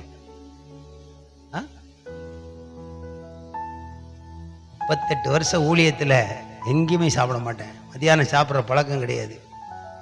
காலை வீட்டில் தான், மதியம் வீட்டில் தான், நைட்டு மீட்டிங்கே முடிச்சு நிர்பந்தம் தான் சாப்பிடுவோன்னு தவிர இல்லைன்னா எஸ்கேப் தான். சாப்பிட்ற பழக்கமே கிடையாது. எங்கேயுமே எதுவும் சாப்பிட மாட்டேன். இன்னொரு வீட்டு பாத்ரூம் உபயோகப்படுத்தினதே இல்லை 38 வருஷம் ஊழியத்தில். சிலருக்கு அடுத்த வீட்டுக்கு போனாதான் கக்கூசே வருது பாஸ்டர்ஸுங்களுக்கு. 38 வருஷம் ஆச்சு ஊழியத்தில், இன்னொரு வீட்டு பாத்ரூம் உபயோகப்படுத்தின பழக்கமே கிடையாது. அதுக்கேற்ற மாதிரி தண்ணி குடிப்பேன், அதுக்கேற்ற மாதிரி சாப்பிடுவேன். அதுக்கேற்ற மாதிரி வயிற்ற கண்ட்ரோல் பண்ணுவேன், அதுக்கேற்ற மாதிரி மனசை மாத்துவேன், அதுக்கேற்ற மாதிரி சிந்தையை மாத்துவேன். இன்னொரு வீட்டில் போய் ரெஸ்ட் ரூம் எங்க இருக்கு, போனவனே ரெஸ்ட் ரூம் கேட்பான்.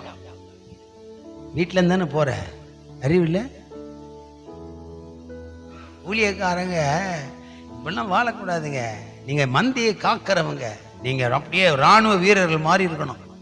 ராணுவ வீரர் சண்டை போடும் போது ரெஸ்ட் ரூம் தேடிட்டு இருப்பானா? பீரங்கி உள்ள உட்கார்ந்துக்கிட்டு பீரங்கி குண்டு பாய்க்கும் போது நான் ரெஸ்ட் ரூம் போறேன்னு சொல்லுவானா? 300 கிலோ வெயிட் முன்னாடி வச்சு மலை மேல ஏறி போறவன் இப்பதே எனக்கு ரெஸ்ட் ரூம் வேணும்னா அவன் பாடு என்ன ஆகும்? இப்படி நிறைய பேசிட்டே போலாம். ராணுவ வீரர்கள் தேசத்தை பாதுகாக்கிறதுக்கு, ஒண்ணுக்கு இருக்கிறதுக்கும் பாத்ரூம் போறதுக்கும் அவங்க தள்ளி வைக்கிறான். ஊழியத்தில் இருக்கிற 3 மணி நேரத்துக்கும் 2 மணி நேரத்துக்கு ஒரு முறை ரெஸ்ட் ரூம் தேடுற, ஒரு வீட்டில எல்லாம் ரெஸ்ட் ரூம் தேடுற. ஜென்ரல் நாலேஜ் கூட இல்லையா? நீங்கெல்லாம் எப்படி மந்தியை காப்பீங்க? எனக்கும் சுகர் இருக்கு, எனக்கும் பிரஷர் இருக்கு, எனக்கும் கொலஸ்ட்ரால் இருக்கு, எனக்கும் பல வியாதி இருக்கதான் செய்யுது. எல்லாம் இருந்தாலும் ஊழியத்துக்குள்ள வரும்போது கண்ட்ரோல் தான்.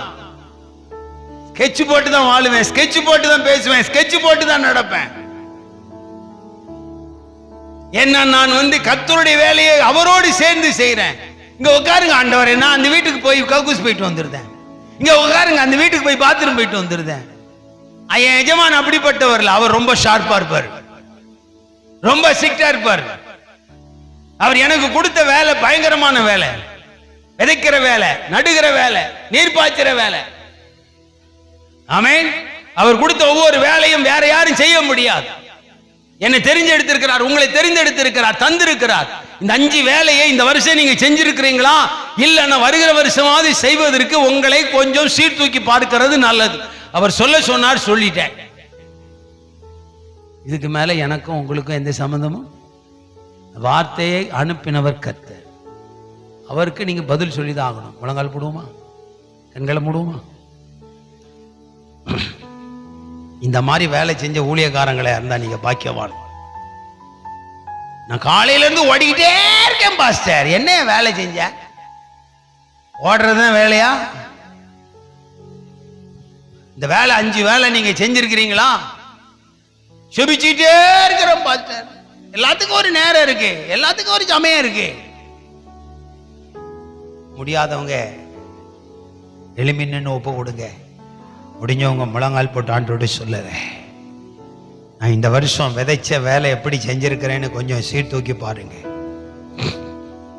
தேவனுடைய குணாதிசயங்களையும் அவருடைய தன்மைகளையும் தேவ பக்தியையும் ஜனங்களுக்குள்ள எப்படி நட்டு வச்சிங்க, அதை கொஞ்சம் அந்த வேலையை எப்படி செஞ்சீங்கன்னு கொஞ்சம் கணக்கிட்டு பாருங்க.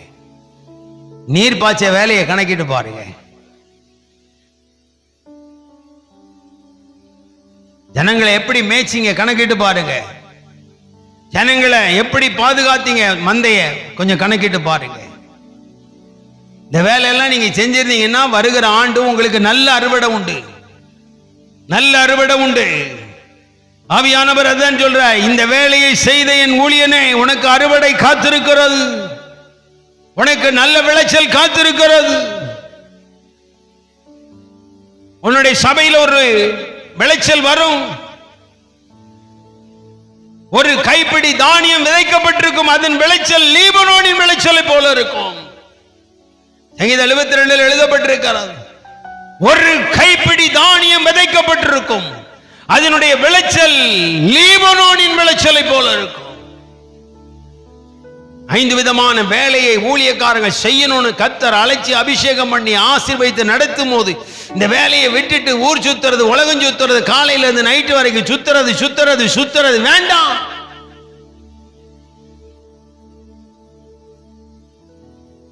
இப்படி பேசினதுக்கு அப்புறமும் நான் மனம் திரும்ப மாட்டேன், இப்படிதான் இருப்பேன்னு சொன்னா எனக்கு தெரியாது, கர்த்தர் பார்த்து கொள்ளுவார். கொஞ்சம் மாறுவோம், கொஞ்சம் அவருக்காய் விட்டு கொடுப்போம். உங்களால முடியலன்னா சொல்லிருங்க, ஆண்டவரே என்னால முடியல, சுத்தி சுத்தி பழகிட்டேன், எனக்கு கொஞ்சம் சுத்துறதை விட எனக்கு பலன் தாங்க. நான் இந்த 5 வேலையை செய்யறதே இல்லை, ஆனா நான் ஊழியக்காரனா இருக்கேன், எனக்கு இந்த 5 வேலையை செய்யறதுக்கு கொஞ்சம் புத்தி தாங்க. கேளுங்க, மனம் திறந்து கேளுங்கம்மா. பாஸ்டர்ஸ்ங்க, மனைவிங்க பாஸ்டர்ஸ்ங்களே, கொஞ்சம் மனம் திறந்து கேளுங்க. ஆண்டவர் அந்த புத்தியை தரட்டும், அந்த ஞானத்தை தரட்டும், அந்த கிருபையை தரட்டும், அந்த உணர்வை தரட்டும். நைட்டெல்லாம் பிரசங்கிக்கிறான் எஸ்ரா. வசனத்தை விதைங்க. சில நேரத்தில் வசனம் விதைச்சு தான் வேலை நடக்கும். சில நேரத்தில் சில தெய்வீகத்தை நட்டுதான் ஆகணும், வேற வழியே கிடையாது. தராத ஜனங்களுக்கு கூட நீர் பாய்க்கும்படி ஜெபிச்சுதான் ஆகணும், வேற வழி கிடையாது. ஜனங்களை கண்காணிச்சு மேய்ங்க, இஷ்டம் போல மேய்க்காதீங்க. அது ஊர் மேய்கிற மாதிரி ஆயிரும். கண்காணிச்சு மேய்க்கிறவனுக்கு இஷ்டம் போல மேய்க்கிறவனுக்கு வித்தியாசம் இருக்கிறது. கண்காணிச்சு மேய்ங்க. இந்த நிலைமை, இந்த ஆடுகளுக்கு இந்த நிலைமை, இந்த மந்தைக்கு இந்த நிலைமை, இந்த குடும்பத்துக்கு இந்த நிலைமை, இதுக்கு ஏத்த மாதிரி அவங்களை மேய்ச்சி தெய்வீகத்தோட தேவ சமூகத்தில் மனவாட்டியாக அவங்களை உருவாக்குங்க. இடைவிடாம பாதுகாத்துக் கொள்ளுங்க, வஞ்சிக்க விட்டுறாதீங்க. துருபதேசத்துல போய் ஜனங்க மாட்டிடக்கூடாது, கல்லோபதேசத்துல மாட்டிடக்கூடாது, கள்ளத்திற்கு திசைக்கிட்ட மாட்டிடக்கூடாது. ஜனங்க மேல ரொம்ப அக்கறையா பாதுகாக்கணும், இரவும் பகலும் பாதுகாக்கணும், இடைவிடாத பாதுகாக்கணும், வெளித்திருந்து பாதுகாக்கணும். சபைன்னா சும்மாவா? ஊழியன்னா சும்மாவா? இந்த 5 விதமான வேலையை செஞ்சீங்கன்னா நல்ல பலன் வருகிற வருஷம் தருவார். 2 கரங்களை வைத்து கத்தரை தோத்திரம் பண்ணி, 2 கரங்களை எல்லாரும் வைத்து கத்தரை தோத்திரம் பண்ணி, கத்தர் நமக்கு இப்படிப்பட்டதான பலன் தரப்போறதுக்காக எல்லாரும் தோத்திரம் பண்ணுவோம். கத்தர் இப்படிப்பட்டதான பலன்களை நமக்கு தரப்போறார், நம்முடைய சபைகளை தரப்போறார். தோத்திரம் பண்ணுவோம், தோத்திரம் பண்ணுவோம். நல்ல விளைச்சல்களை கத்தர் கட்டளையிட போறார். கத்தரை தோத்திரம் பண்ணுவோம். தோத்திரம், தோத்திரம், தோத்திரம். வாய்களை திறந்து தோத்திரம் பண்ணுங்க. பரலோகத்தின் தேவன் நம்முடைய எஜமான் இங்கதான் இருக்கிறார், இங்கதான் இருக்கிறார், இங்கதான் இருக்கிறார். உங்க பக்கத்தில் இருக்கிறார். உங்களோடு பேசினவர், உங்களை எச்சரித்தவர், உங்களை கண்டனம் பண்ணி புத்தி சொன்ன தெய்வன் உங்க நடுவில் உங்கள் எஜமான் நிற்கிறார். ராதா ரபானாமா ரிகாதா ரபாலா ராதா ராதா டினிமின மனகத ரதா ரகத ரபானாமா ரிகப ஹதரி பினமா ரபா சத்துரி பிலவுடா ரபானாமானாமா. இயேசுவின் நாமத்தினால் கர்த்தருடைய சத்தம் தம்முடைய ஊழியர்கள் மேல் இறங்குவதாக. கர்த்தருடைய சத்தம் தம்முடைய ஊழியக்காரிகள் மேல் இறங்குவதாக. பணியை போல, பணியை போல, பணியை போல உம்முடைய வார்த்தை, உம்முடைய சத்தம் உம்முடைய ஊழியக்காரிகள் மேல் இயேசுவின் நாமத்தினாலே வெளிப்படுவதாக. ஆண்டவரே, தேவனுக்கு உடன் வேலையாட்களாய் இருக்கிறோம். இஷ்டம் போல நாங்கள் எதையாயிலும் வேலை செஞ்சுட்டு கத்தருக்கு செஞ்சோம் எங்களை ஏமாத்த விரும்பல. எஜமானோடு சேர்ந்து சீஷர்கள் ஊழியம் செய்தது போல எங்கள் தேவனாய கர்த்தரோடு இணைந்து ஊழியம் செய்ய எங்களை அழைத்த தெய்வமே. நாங்கள் 2025 எப்படி இருந்தோம் தெரியல, 2026 எப்படி இருக்கணும்னு போதிச்சு அனுப்புறீங்க. ஊழியர்கள், ஊழியக்காரிகளுக்கு கர்த்தர் கிருபையை பொழிந்தருளினீர். தேவன் அவர்களை எப்படி நடத்தணுமோ அப்படி நடத்துவீராக. கத்தர் யார்ட்டெல்லாம் பேசினா 2 கரங்களை வைத்து கத்தரை தோத்திரம் பண்ணி, கத்தர் உண்மையா பேசியிருந்தா 2 கரங்களை வைத்து, அம்மாமார ஐயாமார ஊழியக்காரங்களை 2 கரங்களை வைத்து, நான் இப்படி வேலை செஞ்சு நான் பலனடைய விரும்புறேன், இப்படி வேலை செஞ்சு என் விளைச்சலை காண விரும்புறேன், எனக்கு உதவி செய்யுங்க ஆண்டவரே.